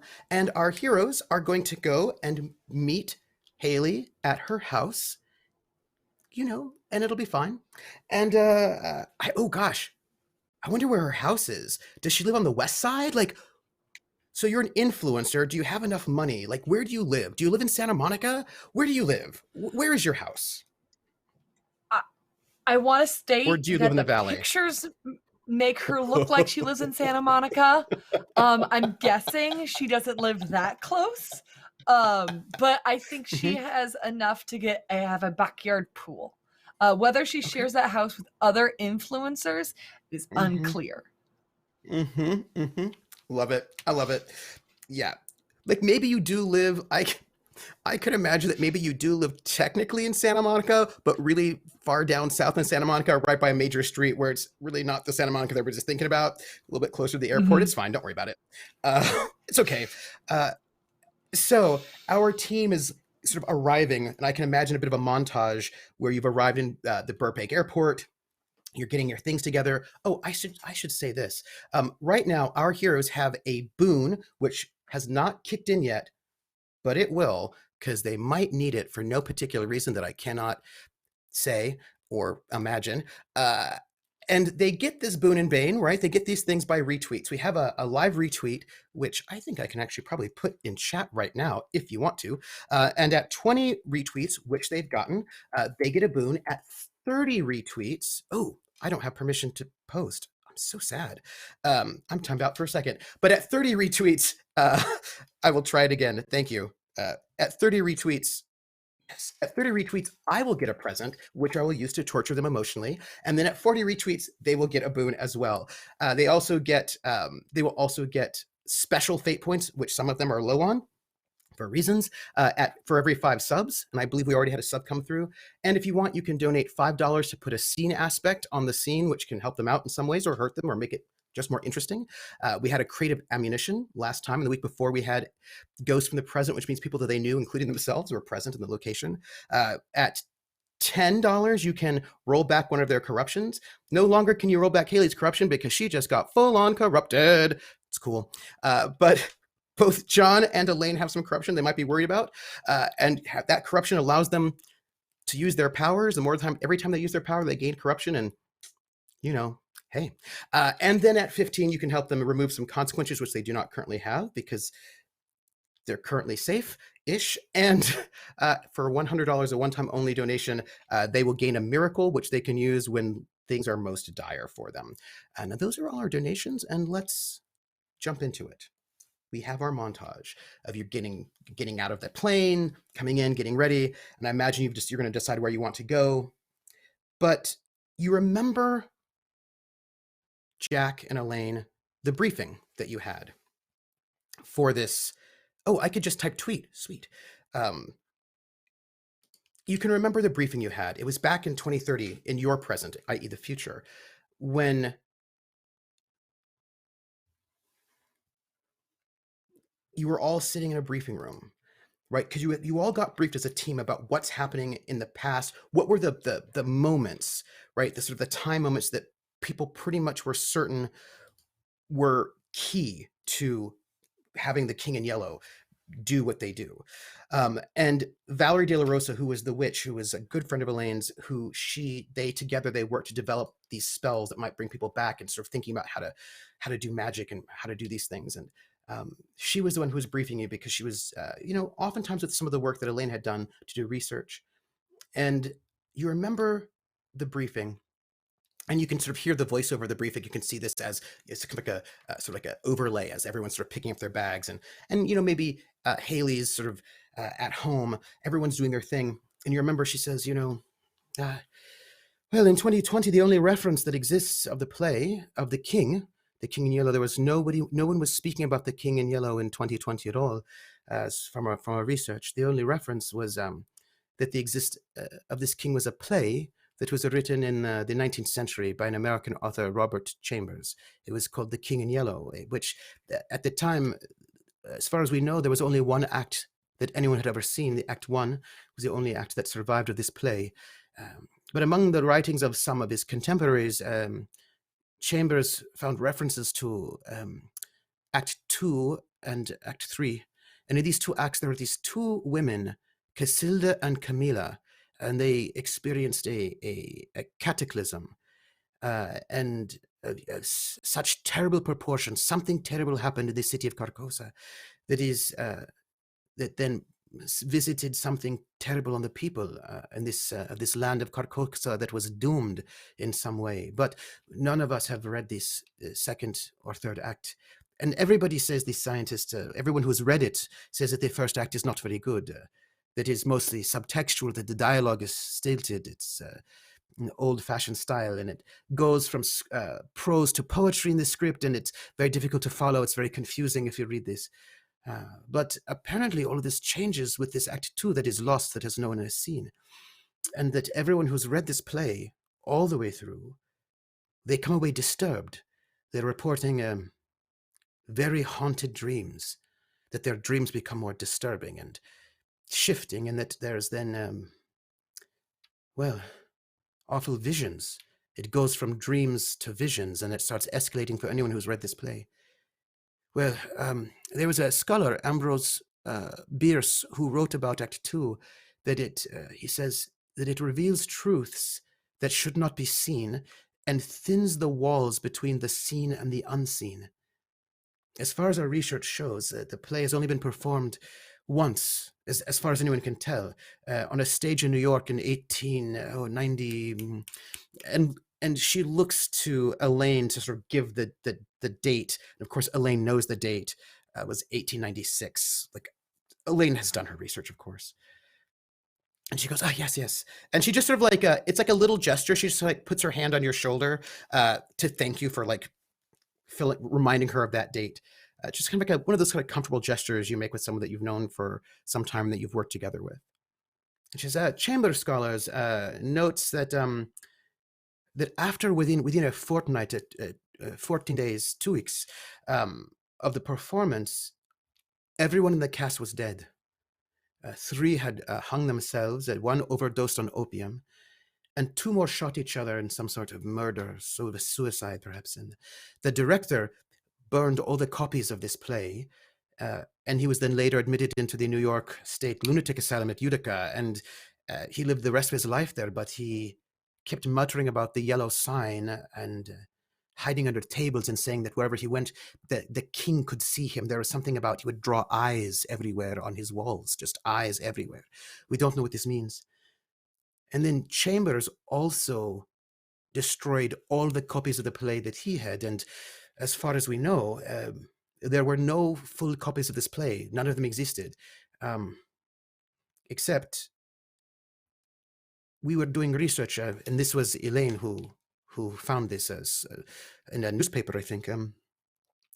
There was an advertisement for an exhibit on 19th century plays at the Huntington Library in Pasadena, in California, and that the Huntington Library sometime in 2020 had acquired a complete script, all 3 acts, which apparently neither Chambers nor the play's director had gotten a hold of, and that play was being studied by by a scholar.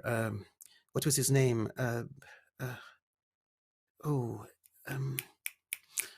And she looks to Elaine, and of course, Elaine knows the name. Robert Naylor is the scholar. Yes, Robert Naylor. Yes, him. He's studying it, and he was going to make an exhibition of it at its debut there. But we think that maybe the play contains the secret origin of the King in Yellow, and that if we could get access to this play, because it is lost to us here and now, but if we could get access to this full play, all 3 acts, then we might be able to find out how to stop the King in Yellow, or the King's weaknesses. If we could get the play and read it, we might be able to find out something. So, your mission is to go to the museum and steal the play. So, if you go, steal the play, and once you steal it, you must go to a cemetery, the San Gabriel cemetery. It's just about 3 kilometers from the museum. Go there to the cemetery. There is a woman named Edith Preminger, 96 years old, and she will die of renal failure 3 days before the exhibit. So her grave will be open. What you are to do is steal the play, bury the play in this coffin with her. You're in the grave. In the grave, it's fine. And then in the present, here in 2030, we will dig up her grave, and we will take the play, and we will use the play to find out, we will read it and find out how to stop the King in Yellow. So, go there, steal the play, bury the play in a place that we know, this place, Edith Preminger, 96, and then we will dig it up. After we send you back, we will go immediately to the graveyard, and hopefully the play will give us the key here in 2030, in the present, to stop the King. That is your mission.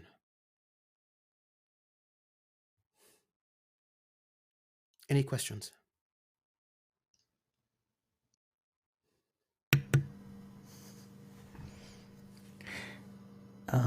You said that the play, anyone who read it started to have issues. Mm-hmm. How do we know that? Who's going to do it here? How do we know that everyone's going to be okay here? Who's reading it? Well, we have no other choice. There is only so few of us left alive. It is...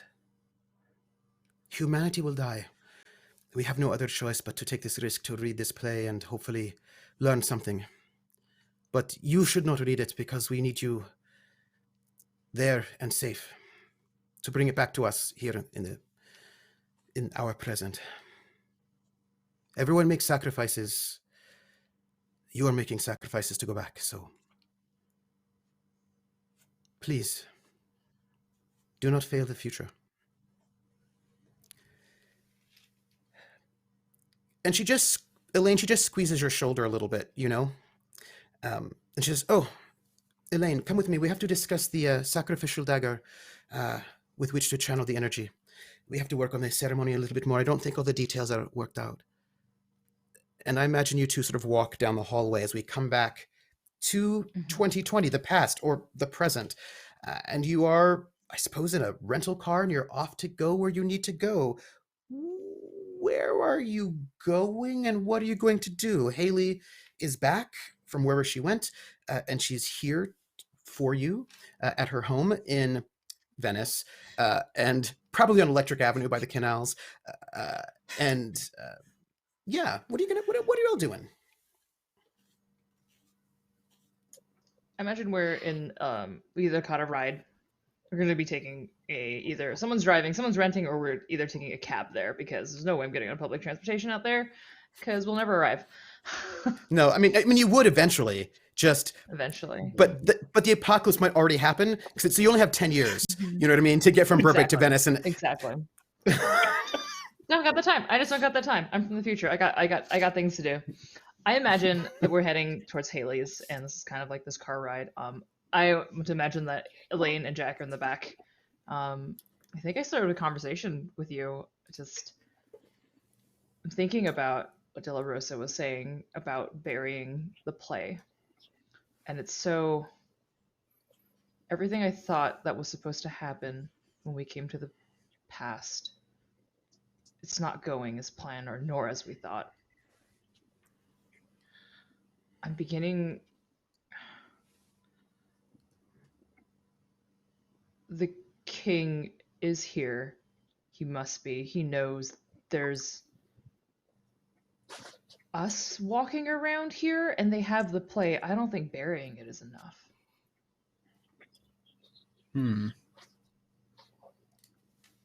Well, I mean, so if we don't bury it, what are we going to do with it?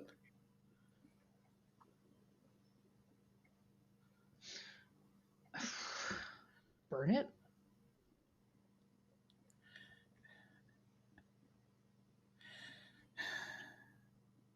Wait a minute. Do you think We've that seen connects so much. to? Oh, go first. Well, I was going to ask what that. Do you think that has? What do you think the play has some connection to why things are different?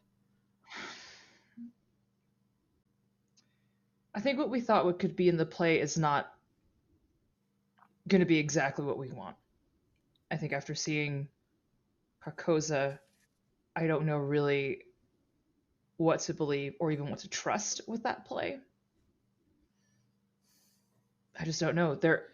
Aura's already did that work, and I know she might not have been like in full like capacity or consent to have done it, but that exists already. The sign is out. Is a version of the play. There are people who have done it already. Jack, what do we even do with that? That's not even. I don't know how many copies that guy has made at this point. Oh no, that too. Oh no. Yeah. And then he wanted to put it back specifically, or at least.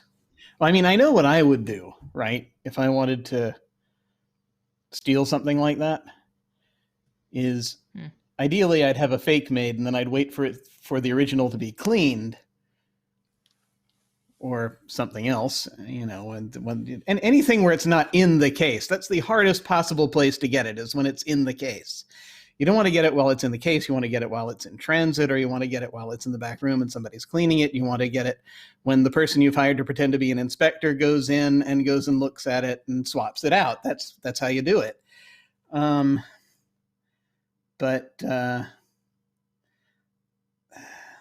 thing is that, so like, I don't even know if that other guy is me, if he put the original back or not. Mm-hmm. Because on the one hand, I mean, they could get a fake in the future. On the other hand, maybe the problem is they got the real one in the future, right? And after that, sent more people back. Or it could have been people from the first group that changed things around. I don't know.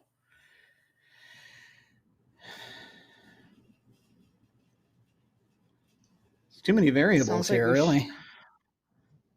We should. Sorry. Once we've met up with Haley and kind of figured out what's going on with that, I think we need to head to the library. On a normal, not sneaking. Just gotta go, I think, check it out and see what we're dealing with. Oh yeah, no, you definitely have to. Yeah, I mean, most jobs like this, you want to do a minimum of 2 weeks of surveillance, but I mean, obviously, we'll have to see. I don't know if we're going to have that kind of time, so you got to see what's happening. Also, I think since we do know who's researching it, there might be we do need to gather information about this. I don't like how much we don't know about it. Yeah, me neither.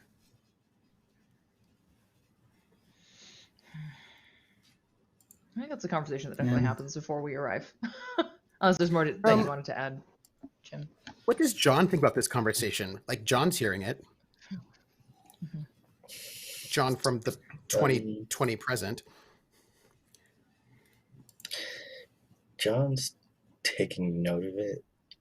You know, he's still got his book open. He's like writing questions like, is this the dream or is the dream reality? Is Carcosa John me or am I Carcosa John? And, you know, it's just these questions. He's probably patting his pocket as the stone in it, just looking at the window and sighing to himself and saying, everyone knows you don't go to the west side. I'm sorry. I want to make sure I didn't mishear you. Did you say you were looking out the window? Yes. Is that what I just heard you say? Oh, Mm-hmm. interesting. Well, you're traveling from Burbank down probably like with the 405, maybe Sepulveda at some point, heading towards, probably going to be heading off at Lincoln at some point, right? You're going to be there and you're traveling. And you're just looking out the window thinking about like you, like Carcosa John, you, John, what is going on there? And you just notice as you sort of hit, like as you're on like the traffic's bad, so you sort of get off the 405, you head down, you're heading down Lincoln, and you're driving, you're getting sort of like closer and closer to Venice. You sort of notice some gang tags here and there, sort of on walls, graffiti. Not a big deal. Like just like and a lot of it's not very interesting. The gang tags that people didn't put a lot of pride and time in their effort. It's just a little like quick spray paint. It's just like whatever it is. Red scrawled signs, angular here, maybe some blue ones there, and you're just kind of like thinking about all of that and the stone in your pocket. And then it's just weird because you saw one bit of graffiti that looked like the yellow sign in yellow spray paint. But then it's not there. It's like you had a glimpse of an alternate reality for a moment, where as you would drive down this street, the yellow sign as gang graffiti was everywhere. It was on every wall. It was on every stop sign. But when you blink, it fades. And instead of hundreds of these yellow signs everywhere, there's maybe just one. And it's like a little ripple in time that you can see, or like a ways in which your dream vision shifts you from one reality that you had been in to a slightly other one based on the actions that you've taken. It's not completely gone, the yellow sign, but you know that if you had not done what you have done in Peru, it would be much worse than it is now. And you just note that as you head towards Haley's place. Haley, will you describe your Venice place? But you're muted. I'm a pen clicker, so I try to mute myself when I'm not talking. So Haley's place is very minimalist, from the outside. Palm trees. It's got it's half stone, and then there's like the little poker of wires, so you can like look over and you see there's some flowers in the backyard. You can see there's a pool. A little bit needs some cleaning. There's probably like a yoga mat that's left out there, some water bottles. You can see through the glass door if you're looking in the back, side yard into the house. You see like a pile of like water bottles she hasn't sold yet, shaker bottles she hasn't sold yet, and you can like peek in and see how she does it. It's minimalist. It's a home that isn't homey. It is a culmination of everything that she thinks she needs to be to succeed. So there's not a big imprint of who she is as a person, other than there's mirrors, there's glass, there's probably a picture of her somewhere on that, but it's old and it's got family members in it, and it might even be face down.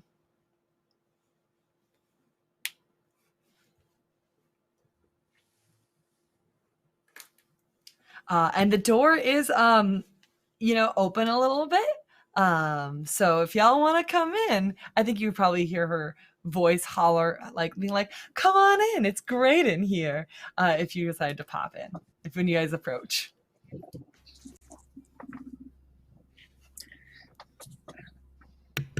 I think as we're approaching, John is just like, my God, this place is. Who could even afford this?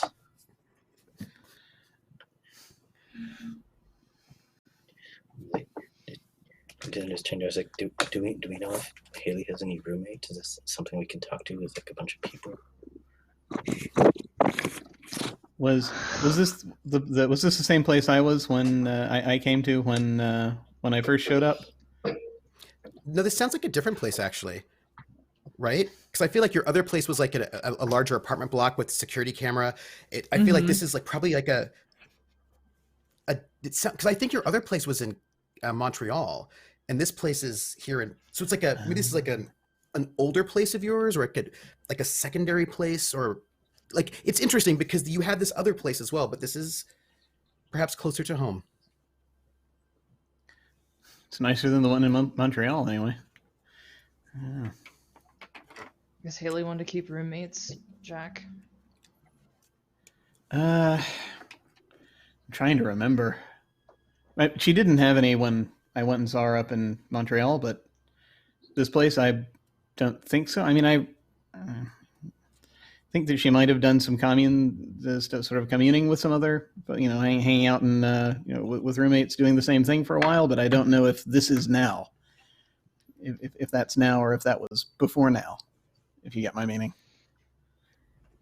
Yeah, time. And then Elaine looks at John. So it's possible. I never liked Venice Beach, to be honest. She has a second place in Montreal. My Lord. Her series is starting to do well. Could I ask a character Too question bad right what now? happened, but anyway. I'd just like to ask a character question because sometimes I want to know these things. So if you had this place in Montreal, which we had described back in session 1, where you were on a higher floor, was actually nice. And then you also have this place. That's 2 places, as John notes. That seems to imply that you were very successful as like an exercise physique Instagram person. Like sounds like you were very, very successful.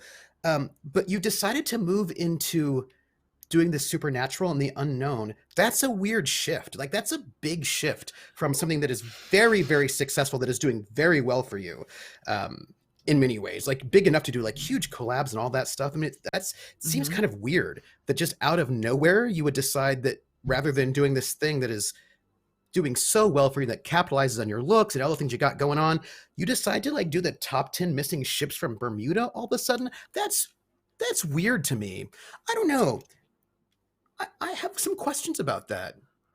I don't know if the characters have questions about it, but I mean, I do. Sometimes you just get called into a new medium, and maybe you're tired of sharing this bungalow with 6 other Instagrammers for a weekly basis to do all your pictures, and you go back home. Yeah, I'm sure that was it. I'm sure that was it. Please go on. Yeah. Go, have a lovely time.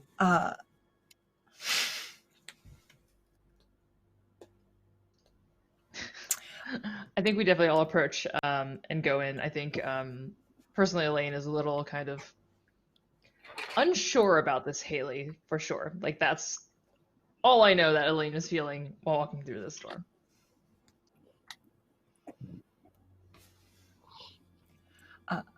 I think when you actually walk through, let's say Elaine is first, you hear like footsteps and bare feet footsteps, and then you see Haley around a corner. And it takes you a moment because you're like, oh, that is Haley. It's like you had to be reminded of what Haley looks like. Haley is longer. I would say it feels like she was, you know how you could put on muscle? Well, she put on height. It's tough muscle that's gives her an extra like half foot. So everything's just a little bit thinner, a little bit longer. And she walks with more of a sly persona, let's say. She can get into a room a little bit quieter than she used to. Maybe less flash and more like, I'm suddenly here. She is wearing huge sunglasses. I'm talking like big belladonna in your face sunglasses that are very dark. And she's wearing her Haley Howler shirt. It's very like, you know, it's a workout shirt. She's got her Lululemon yoga pants on.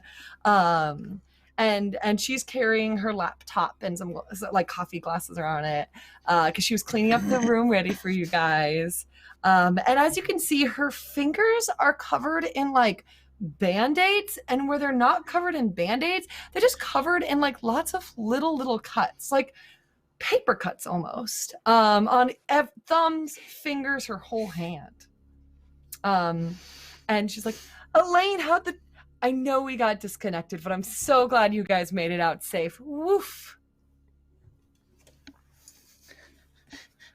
Good to see you in one piece. I didn't realize that shirt came as a crop top. You know, multiple sizes, gotta do it. You interested? I got a couple in some boxes back there. I'm good. No, I'm good. How are you feeling? You sound really good for having come back. Where did you go?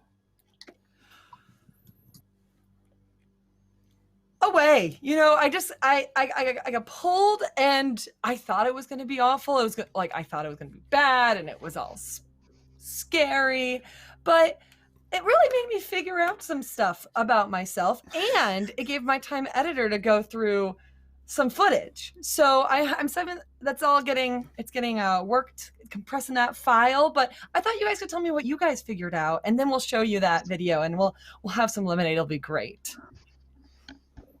Okay, sorry. Sorry. This is Stephanie reacting to everything. Okay. Elaine is very like concerned, I think. It's like footage, you weren't there. How could you, what do you mean footage? I got some footage from the lovely person who had that spot. What was her name? Aura. Yeah, she sent me some footage and I forwarded it to my editor and he's looking over it and we're getting it ready. We're analyzing it and then we'll post it. Haley, no, that's the play. You can't just know. You've already looked at it? I mean, my editor has.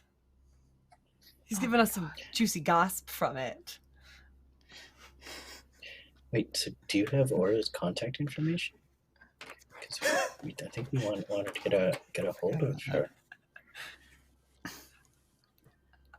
We'll find it. Let's just get down and let's everyone join me at the table. Come on. And what? John, oh my goodness, it's so nice to see you. I just got this listen, this new brand is having me try their merch. I got this weighted blanket that I think you're gonna love.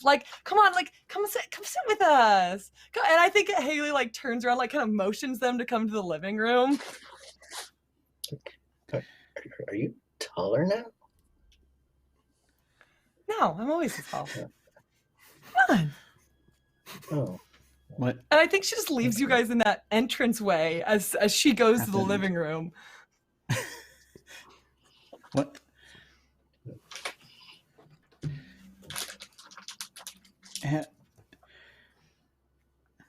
No, really, are you okay? Is anyone okay in these days? I mean, really, the pollution, climate change, what we're doing, no one's really okay. Come on, let's talk about it. Let's talk about it. And I think Haley's come on. Oh boy. Yeah, okay. Let's talk about it. Sure, I guess we should go in. What's the worst that could happen?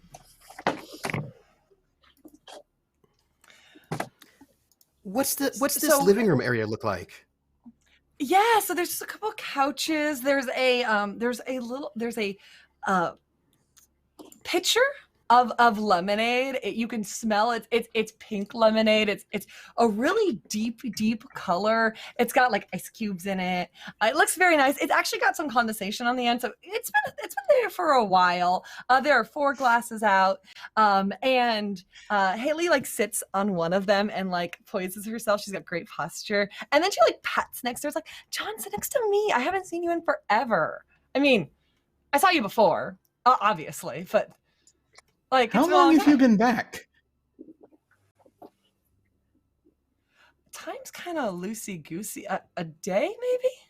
I was waiting for you guys to finish up. Didn't want to mess with, How'd you get to with what's going on. how'd you get into LA so fast? I kind of just woke up here. You all know how time stuff is so weird. You know, hashtag relatable. You guys know better than me. I haven't time traveled at all. I totally know the What did- feeling of just waking up somewhere. I'll sit down next to Haley. And I think Haley immediately just puts the like big weighted blanket on, and it is very cozy. It does exactly what it wants to do. It's calming, it's relaxing. I don't know how much sleep as John has had, but like, it's not a bad idea if you want to sleep a little bit. Hey, John, I have a question for you. Yes. Would you like a fate point? If you would like a fate point, I feel like your trouble aspect, which is that dreams lie, will mean that you fall asleep right about now, and you will get insight into the situation that will be, Well, lies that you believe, and will probably want to act upon these things that you think will be true, but according to your trouble aspect, they will not be true. Would you like a fate point, or would you like to give me a fate point and not fall asleep right now and dream lies I mean, that you believe are true? I'm probably dreaming already, so may as well dream some more. Well, all right then. I'm just going to give you a fate point. You're going to be asleep for a little bit. Is what I'm going to say. Just note that. And as you all sit there, you notice John just sort of drift off to sleep in the comfort Out of of this out of delicious curiosity, blanket. is there anything that I can do to like with my relationship with him to shift that outcome, or is that not how fate like what to do with fate? Like if he No, if he that's accepts his- if he that's- accepts a provoke, He accepts right? it. Yep, Okay, cool. he does. He accepted that compel. You can help when all the other stuff happens, but well, what you could have done with that relationship is that if he didn't have any fate points because you have a relationship with him, so he couldn't refuse to compel because he didn't have any fate points, you could have paid it for him because you have this relationship for him. If he's like, I don't want it, but I don't have anything I can do to pay. I can't pay it off. You could be like, we have a relationship. I can do it. So you'd be able to step Cool. in Okay. for him. But he was like super excited about dreaming right now. I'm excited about it too. And enjoy your lemonade. Please go on.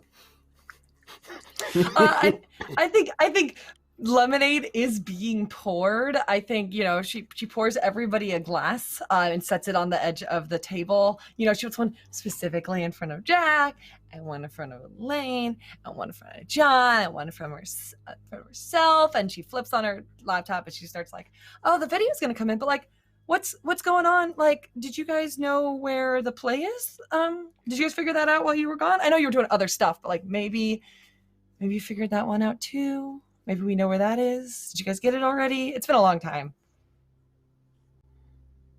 It has Typing. clackety clackety clackety clackety. Yeah. I think Elaine.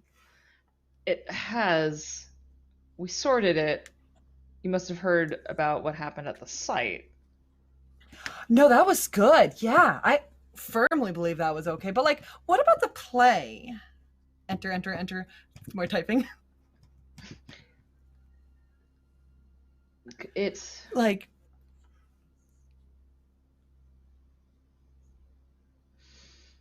it was postponed. What did you see, Haley? When you left, where did you go? When did you go? I mean, honestly, I just went here. Like, I just kind of jumped right here, and I was like, oh, well, this was very good. It could have gotten way worse.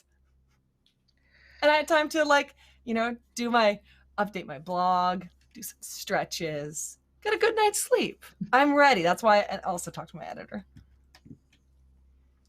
Nothing.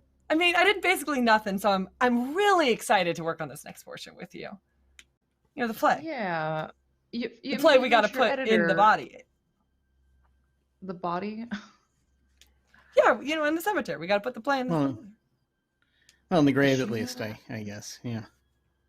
I think we might have talked about. Did we talk about that? I think we did. You probably mentioned it at one point. Like, we talked all the time. Can I discern this? I'm gonna just try and discern this as Elaine. I would like to discern this. Did we mention this? Because, like, I don't know. I imagine at least Elaine was very precise about, like, not revealing too much to the people in present, because that shit might fuck up some timelines. So is this notice? Is this something else? Well, are you relying on, I need to ask you a question. Mm-hmm. Are you relying on your memory to sort of think about what things have and haven't been said? Or are you trying to sort of think, which would be academics? Or are you trying to rely on your empathy to get a read on her? Like, what are you looking for? I don't have a connection to Haley as a person, so I think I'm going to rely on academics to remember whether Please or not do. these are things that haven't happened.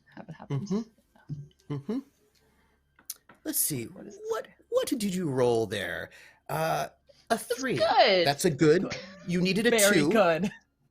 Mm-hmm. You think back, right? Because you had 4 briefings. You had 4 briefings of 4 important crisis points that you all think in the future were the things in the past that you think led to the future, i.e. your present. And you were trying to remember, did you mention anything? Because she said you did. She said you mentioned it at some point in time. I don't think you did. Like, I did not mention burying in the graveyard. I mentioned the play, I think, Yes, right? The play that's correct, is you did. known. But the Yep, specifics you mentioned of the play. Yeah. You did not mention that. I believe you when you tell me, 'cause I'm just your GM. I believe you when you tell me that you did not mention that. Yeah, okay. And so, yeah, no, you did not. I think I shoot Jack a That glance. detail. Yeah, I think I shoot Jack a glance, but I don't push that further.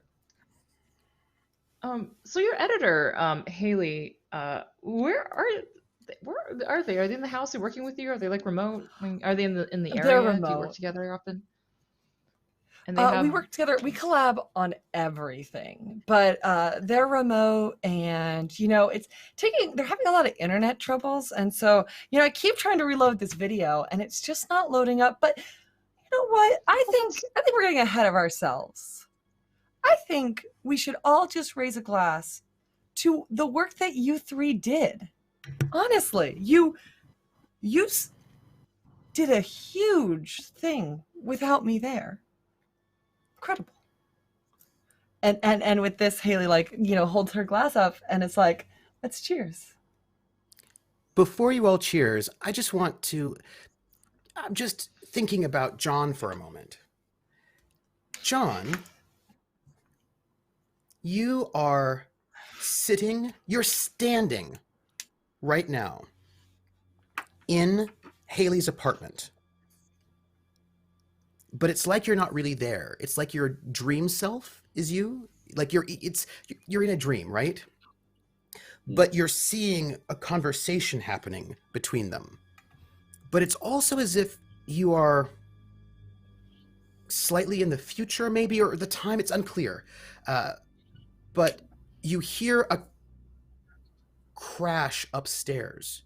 There's a room upstairs. There's a stairwell. There's a room. You hear a crash upstairs as you see them all talking. They're being friendly. They're talking. You can't really hear what they're saying, but They seem to be smiling and having a good time, and you hear a crash upstairs.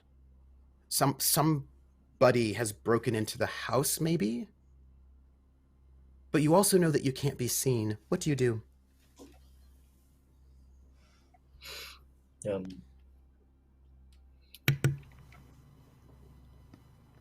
so it's pretty obvious that they can't see me right now. Because you're also sitting there, sleeping on the blanket. Like, you see yourself asleep, and you are also here. So, like, you're in this sort of double space. You're in a dream space. It's like you're dream walking. Again. Which is an opportunity. Dream walking. You can see things that aren't normally there. Yeah. Is And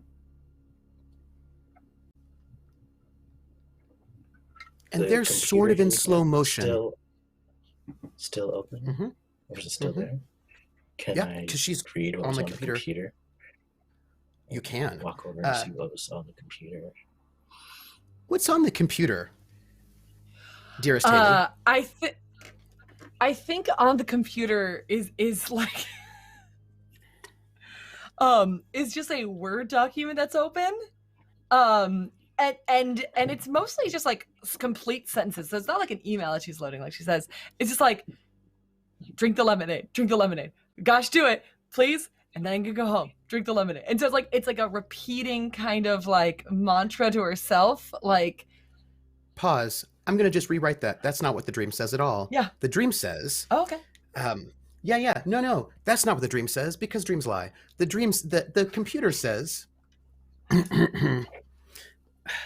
I know she's coming. I have to find out if they're working with her or if they're on our side.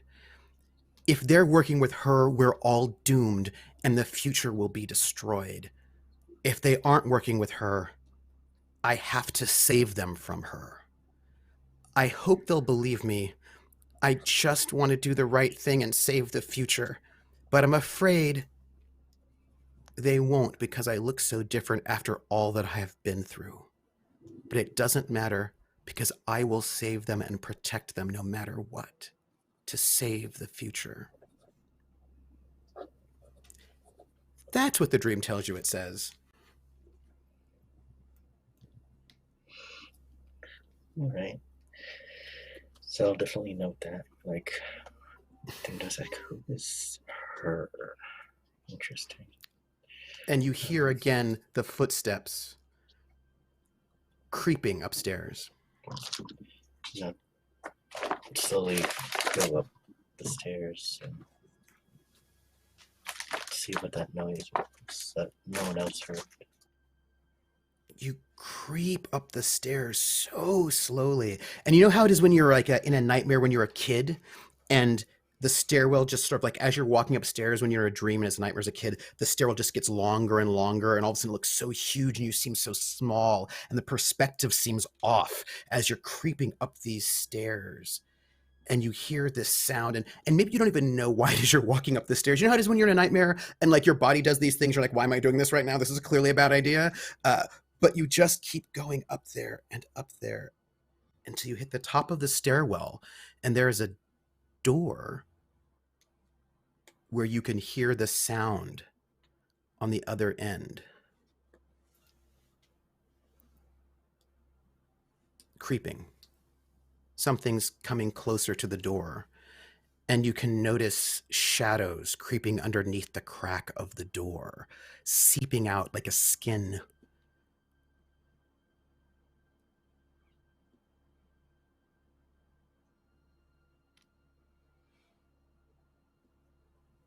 What do you do?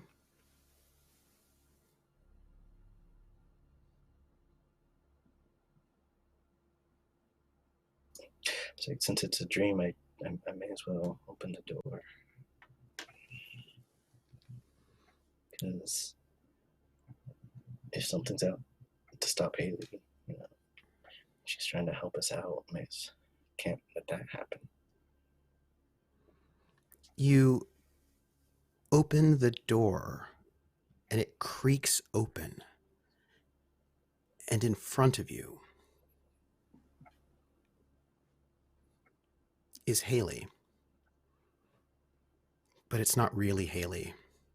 This Haley is naked, but covered in blood, holding a sharp knife that is also covered in blood. And this Haley has got slits across her face that open into dark, evil eyes with bright, sort of piercing blue eyes with gold flecks that read clearly of evil intent. And this false Haley, this fake Haley, has a look of predatory evil with this knife and with this blood. And you can tell, like, her fangs grow and there's smoke billowing off of her, covering her like a shroud. And you can see her as she walks through you because you are not physically there, stalking down the stairs slowly towards your friends. And they cannot see her as she's coming closer to them to murder them. What do you do?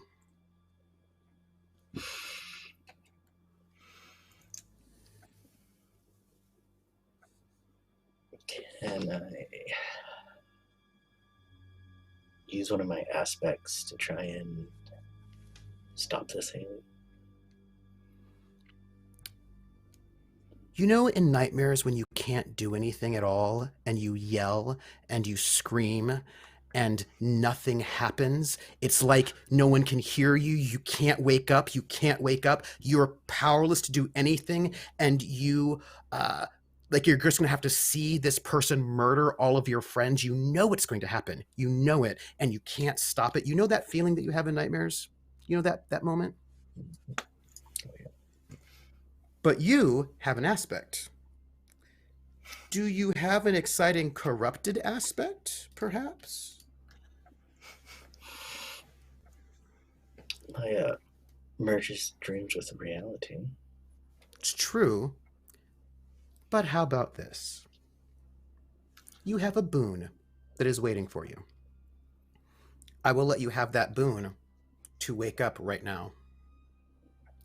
And this... Because the thing is, you feel a little trapped in the dream, you know?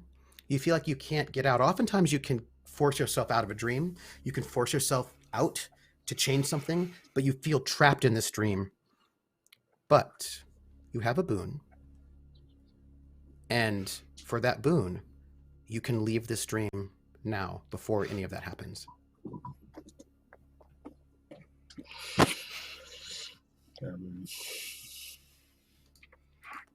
Would you like to leave the dream before your friends are murdered? Or you can stay, it's cool. I don't mind. I think I'd stay and try and do everything I could to try and stop them, just in case. All right. You decide to stay in the dream, to stay here in this moment. And you watch. Thank you.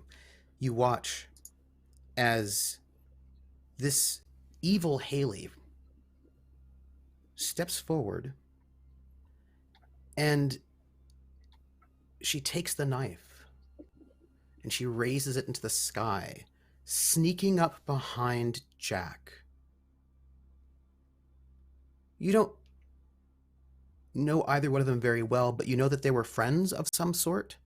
And the other Haley on the couch, she doesn't see this evil Haley that's coming. And she can't do anything, and no one else sees her because she's shrouded in this shadow. And you can tell as she raises her knife, it's clearly some kind of magical knife or ceremonial knife, something evil, that she will kill them.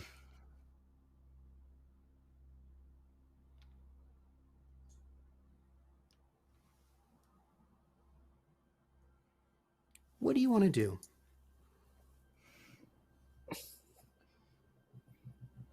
They can't hear you because you're in the dream.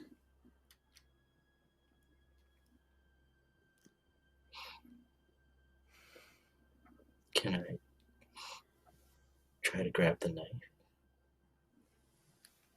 Yes. Would you like to use your corrupted stunt? Pull objects from the dream. Yes. We will mark a corruption. Describe how you pull this knife from the evil Haley's grasp.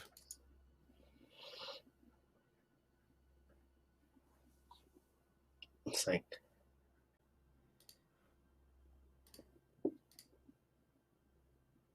using all of my willpower.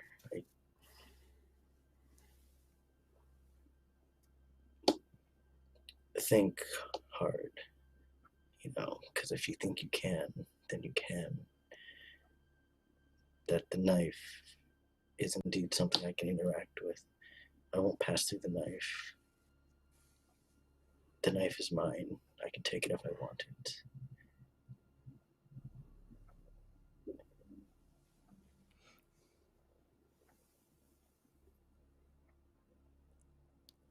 As you move your hand forward, it passes through evil Haley's wrist towards the knife, but you have to concentrate to make this thing physically manifest, that you can grasp it. And you do. And in an instant, you bring it back with you outside of the dream, because what you can do is bring things from your dreams into reality. And in that moment, you wake up. And it's all four of you sitting around the couch with their glasses of lemonade raised to toast. And you have your hand raised, and in your hand is this ceremonial knife, and it is bloody. And then you all hear a thud upstairs as something or someone comes into the apartment, probably from a window.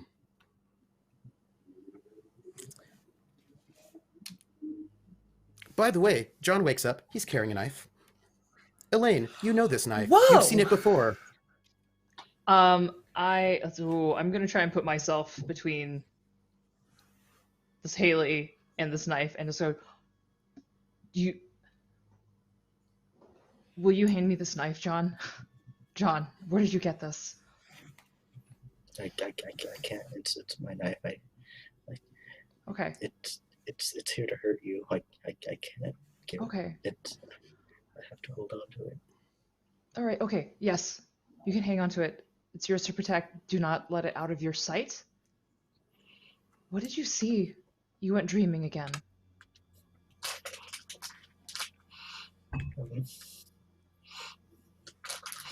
Point of order. Two Hades.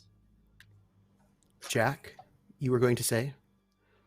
Yeah, sorry. While they're having this conversation, because at the distraction of the thing thumping downstairs, there was no way in hell he was going to drink the lemonade in the first place, just simply because it's... Yeah, no. This is all a little too weird. But so he's going to use that distraction. He's going to use that distraction to spill the lemonade, as sort of a thing, as though it's like, oh crap. But as he's standing up, but it's really a secondary thing, as he's standing up to try to investigate what the sound is, because there's something like, was it from upstairs or was it from? It's coming from inside the house. Yeah, it's upstairs. It's coming from inside the house. So So yeah, he's going to be he's just basically going to smother. I'm gonna have a look, and he is going to step around and try to. If he finds a dimmer switch or anything like that, he's actually going to turn the lights down a little bit, and he's going to kind of use what shadowing is available to kind of sort of sneak his way around and see if he can perceive what's going on. But obviously that takes as long as that takes, and he's moving slowly. So all this, of course, is going on in the meantime. Haley, do you want to go with Jack while they're having this conversation, or do you want to stay here? I think Haley is like very unnerved by the knife and just shuts her laptop and like slides it under the coffee table. And is like, I'll help Jack because raccoons. and I think oh, what were you gonna say? They're gonna creep up the stairs, I'm just noting it. Back to Elaine and John. Jack, do I notice them going up the stairs? Or? Yeah, but well, right now Elaine's in your face and you have a knife, and she is trying to calm you down. But remember, So it's like, Elaine, I think there's two Haleys, and Okay. and one of them is trying to hurt you and Jack. Okay. And Do you? I don't know, You're okay. She's You're here with us. Hey, you're here with us. And Okay. And you were able to get this knife away from the Haley that you saw, right? she was covered in blood, Yeah. and she was gonna Okay. stab Jack. Okay. Did this feel like Carcosa to you? I know the dreams can sometimes tell you things, and it's always like a facet. I remember you telling me this, like you told me before how it feels like, right? That it's real, but then it's also only a facet. This definitely felt like a dream, but I was able to grab the knife. Mhm. You're able. If I concentrate hard enough, I was able to grab the knife. You never used to be able to do this so well. I stopped her from hurting Jack. Mm-hmm. You did it. Okay, you did it. This is great. But at this moment, She's evil. Jack and Haley get to the top of the landing, and they can hear this sort of creeping on the other side of this door. You were saying, John and Elaine, down and hanging out in the living room with the lemonade. If you wanted to get a little bloody lemonade, knife. you can. It's cool. Mm. I'm just asking. Yeah. You might be thirsty. This is, nothing bad will happen. It's fine. But no, this knife.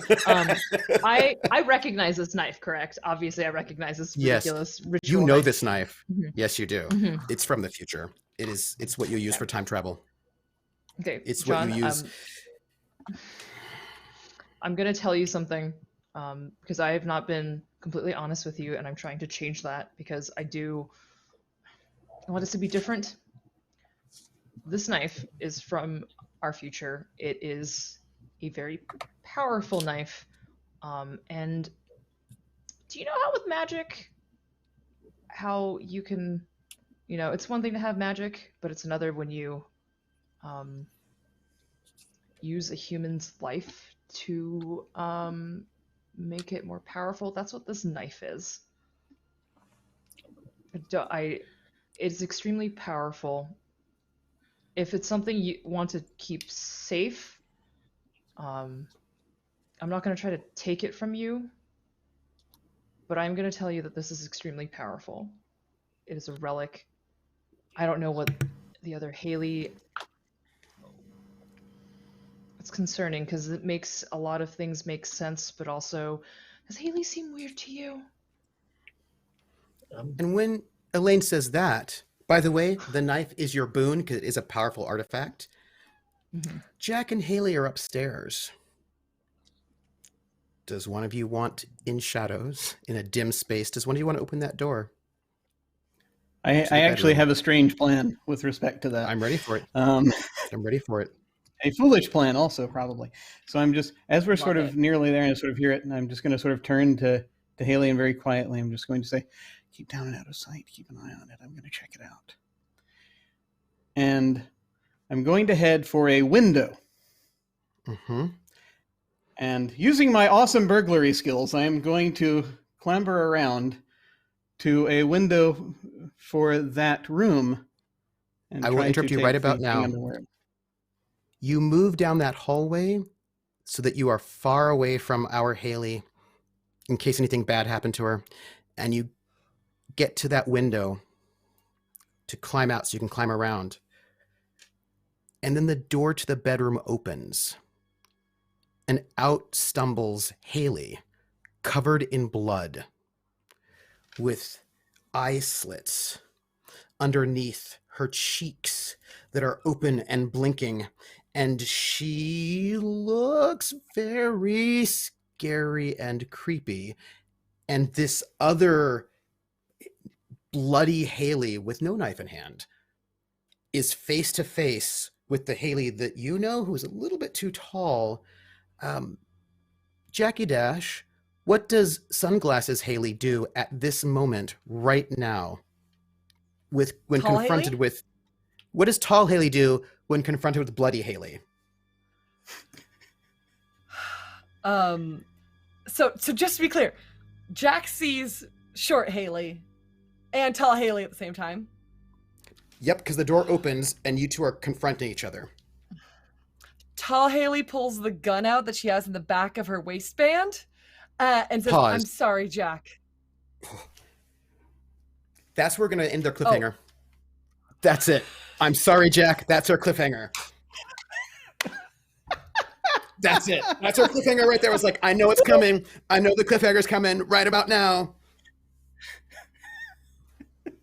That's it. That's our cliffhanger right there.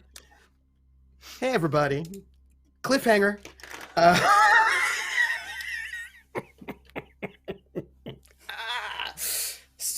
This is why I love this cast. I was like, I know it. I'm going to get a cliffhanger right about now. I didn't know what it was going to be, but it was perfect. Hey, everybody.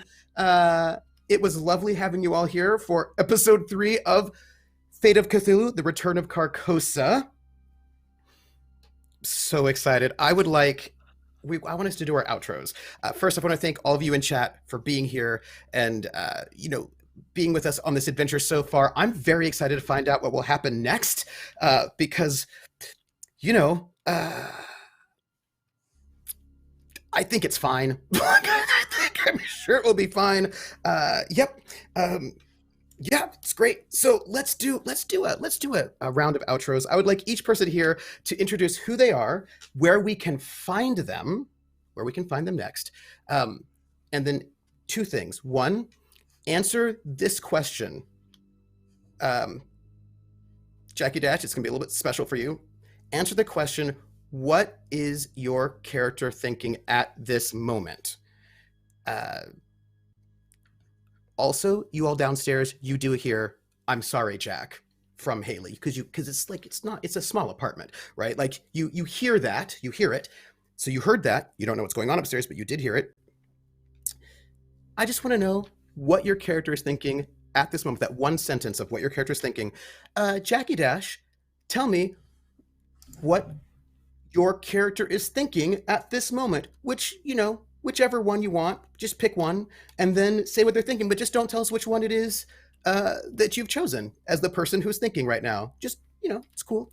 And then for the other thing is just give some love to somebody else in the cast, because what an amazing cast this is, and just give some love is what I would say. So let's go around with our dreamer, who pulled a very powerful artifact out of the dreams and into reality. Wild. Right. So yeah, I'm Wild, Wild Engineer on Twitch and Twitter. You can find me here, and also on Wednesdays on Over A for playing someone caged, and on a podcast powered by the players, where we are playing Crossroads Carnival. Super fun game. And right now, John is thinking, stop the Four Eyes. That's his main thing. And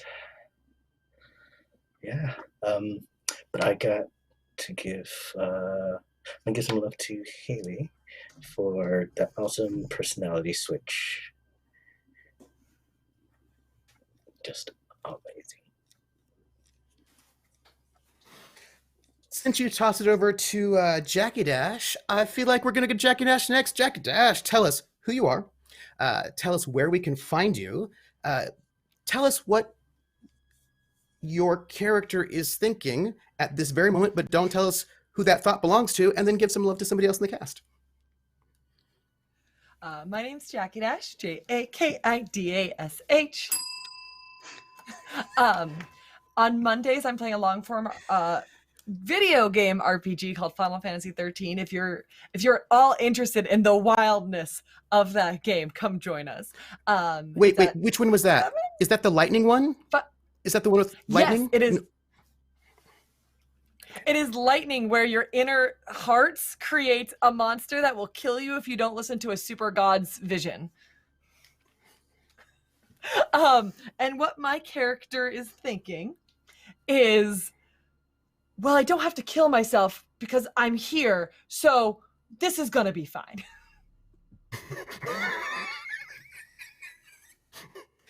When it's thinking that, we don't know. Mm-hmm. Give some love. Oh, and I want to give a big shout out to Other Doc, because I've never met someone who wants to put themselves in the exact amount of danger that I usually do. And it's really nice to play in that space.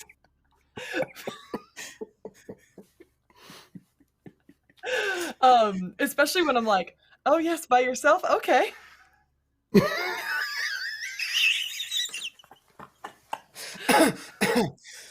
Yeah, going upstairs alone by themselves. Well, not really. Yeah, it's fine. Anyway, let's toss it over to Other Doc, since the torch has been passed. Who are you? Where can we find you?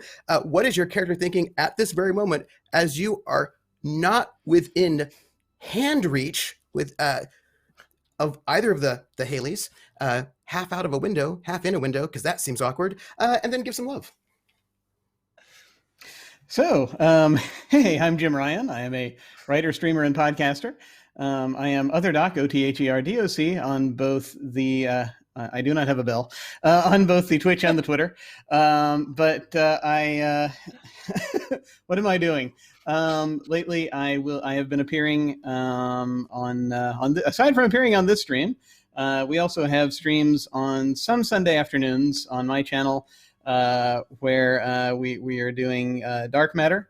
We're doing basically Ghosts of Saltmaw. It's Ghosts of Saltmarsh in space, and that someone here has possibly guessed it on before, and it's very nice. It's very fun. Not doing it tomorrow, actually. Tomorrow we can't, but it's whenever we're available. We do it on Sunday afternoons.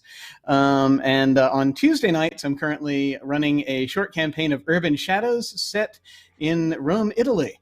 And things are heating up. The PCs are all together now, and they've already visited the underworld, which is nice. They didn't mean to, but it was right there. So this is what happens when you walk into the Pantheon and go through the magical gate without first paying the toll. So a lot of rather interesting things are starting to happen, the sort of intersections of various urban fantasy tropes with Roman gods. So very fun to see that. And that's I think those are the main projects right now. There's more coming, hopefully.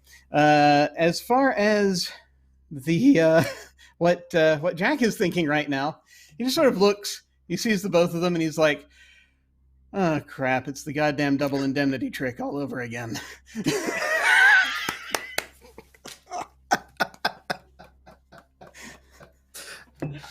I love that. And just for the record, I feel like we're going to be starting the next session in a conflict, and we will finish tall Haley's action, and then she will pass it to someone else, and they will do a thing, whatever it is they're gonna. I don't know who she's gonna pass it to. She'll pass it to somebody, and it'll be fine. It'll be fine. So give some love. Give some love, Other Doc. Yes, absolutely. So I think that I actually want to I want to give love today to. I mean, I want to spread it all over the place because everyone was freaking wonderful, and I know I always say that, but just with the Jackie Dash with the switch in personality was glorious. Seeing. It's always a pleasure seeing Wild slip into the abyss and interacting and just seeing how much his character cares about things. It's wonderful. But I do want to give and of course, as always, Trooper is freaking awesome. In all of the freaking plates you got to juggle for this, but I want to give the official cup, the official Heisman Trophy or whatever it is we're passing around today. I think I'm going to give to Steph because the just sitting there, actually having the patience to sit there and actually try to figure out the timeline situation. And playing through and trying to keep everyone safe, and just that threaded through with the suspicion of everything that's going on. That was a really fun conversation to have, and just fun to watch things unfold from Elaine's perspective. So that was glorious. So very much kudos on that. Thank you. Which is good. Going to bring us to a separate junkie.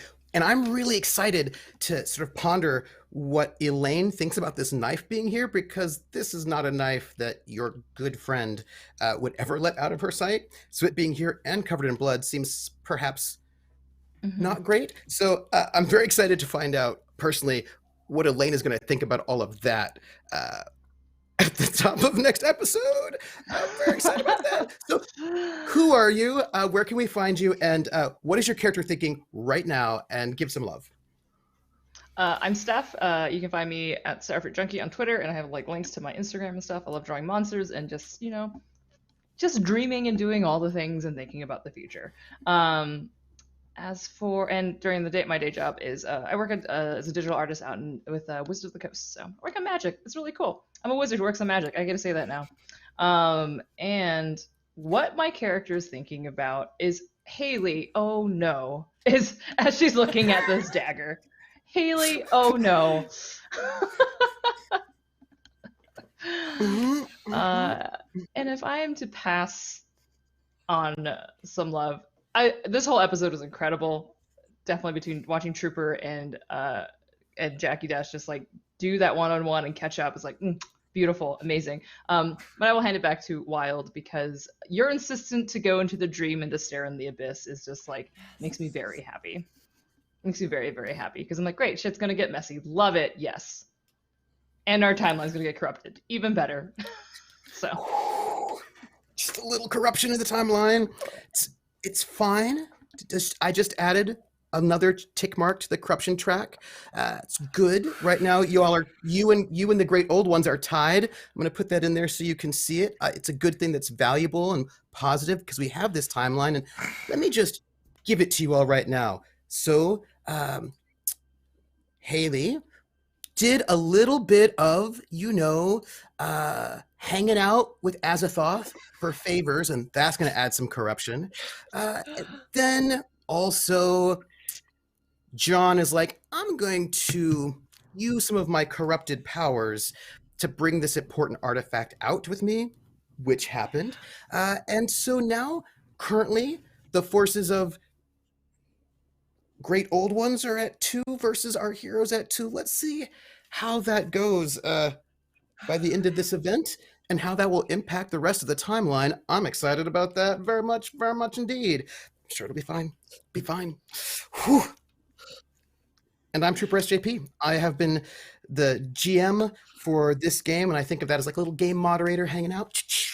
And you can find me at, what is it? You can find me, today's Saturday, tomorrow at 5 p.m. over at Kobold Press, where I'll be playing in a D&D game called Into the Southlands at 8 p.m. on Praxagora the Smophoria. I will be on her channel, 8 p.m. All this is Eastern, for Romance of the Blue Rose, which is like a big romantic game. And if you want to see me not in this suit, but playing a bird, then you should see me on Sunday. Tuesday at noon over at Praxagora the Smophoria, we'll be doing a colloquium. That's where Prax, who is a classics major, and I sit and probably talk for about 5 hours about every random academic nerdy thing ever with you all. If you want to just have some tea, hang out, that is the day for you. Wednesday night, you can see me at her channel for The Witcher, Roads Home, where we have characters who make poor choices. Really poor choices, and my character makes really poor choices. It's cool. All the rest of that you can find on my Twitch channel, TripperSJP. And my character is the GM, and my thoughts are at this very moment, ooh. That's what I was thinking at that moment. Ooh. And I want to give love to this cast. For me, the kind of people I love to play with are people who are great team members as players, who support each other, who listen, who react, who interact with each other, and who support each other by going with it. You know what I mean? Who are like, yes, I will add that. Ooh, let me throw this thing in there. And I love the ways each one of these players has taken the kind of agency that's the best agency ever, where they're like, oh, I see what you're doing. Let me go throw in a little bit more to make it even more awesome. And I love the way that each person plays their character so thoughtfully and so consistently, but also in this interesting changing timeline. And I love all of the work that Steph has done, being like, wait a minute, let me think about this timeline. Hold on, wait. I don't know about that one. Hold on. And then that call conversation between Jack and Elaine was brilliant. I loved it, and it will have I'm really interested to see how that will go. To have John deal with this conflict between, wait, is he actually a Carcosan and this is a dream, or am I here and that was a dream? And I know that dreams lie, but this one seems real, and I really want to know what John is going to do about the two Haleys. Jackie Dash, I appreciate you listening to my secret DMs, which were all just drink the lemonade, drink the lemonade, drink the lemonade. It'll all be okay if you drink the lemonade. And I especially appreciated you telling me what the text said so that I could say, yeah, that's not what John sees. John sees this other thing. And that was just so great. And I loved it. It was so great because if anybody else looks at your computer, it's what you said is what they would see. It's just that, so, like, if Jack looked at your computer, it would have said, drink the lemonade, but dreams lie. And so that's not what our good John saw. So I love that so very much. Now, all of my dear tentacled friends in chat, we are going to do a raid. We're going to raid Penny for a Tale because they're doing an Alien RPG, and it is the season finale. And I personally have never played the Alien RPG, but I have seen it played, and it looks so cool. There's like a lot of really neat things in there. And I was like, I need to play this one of these days. So I'm really excited about that. We're going to do a raid. I want to thank you all for being here and supporting us and having a good time. Tell your friends, dream well. And by the way, when you're out there in the evening, before we go, if you happen to see the yellow sign, maybe you should just tell someone about it. And if you happen to see a play, The King in Yellow, maybe you should stage it. Get your friends involved. Have them read it. It won't go bad. It'll be great. Yeah. That's it for us. Thank you very much. And also thank you to Lydia, who's the goddess in the ether, who is taking care of tech for us. So thank you, Lydia. These are the tales we weave. Tales of magic. Tales of mystery. Tales exploring the beyond. And while we continue to grow, even more adventures await. In the depths of the unknown. Will you join us in the telling?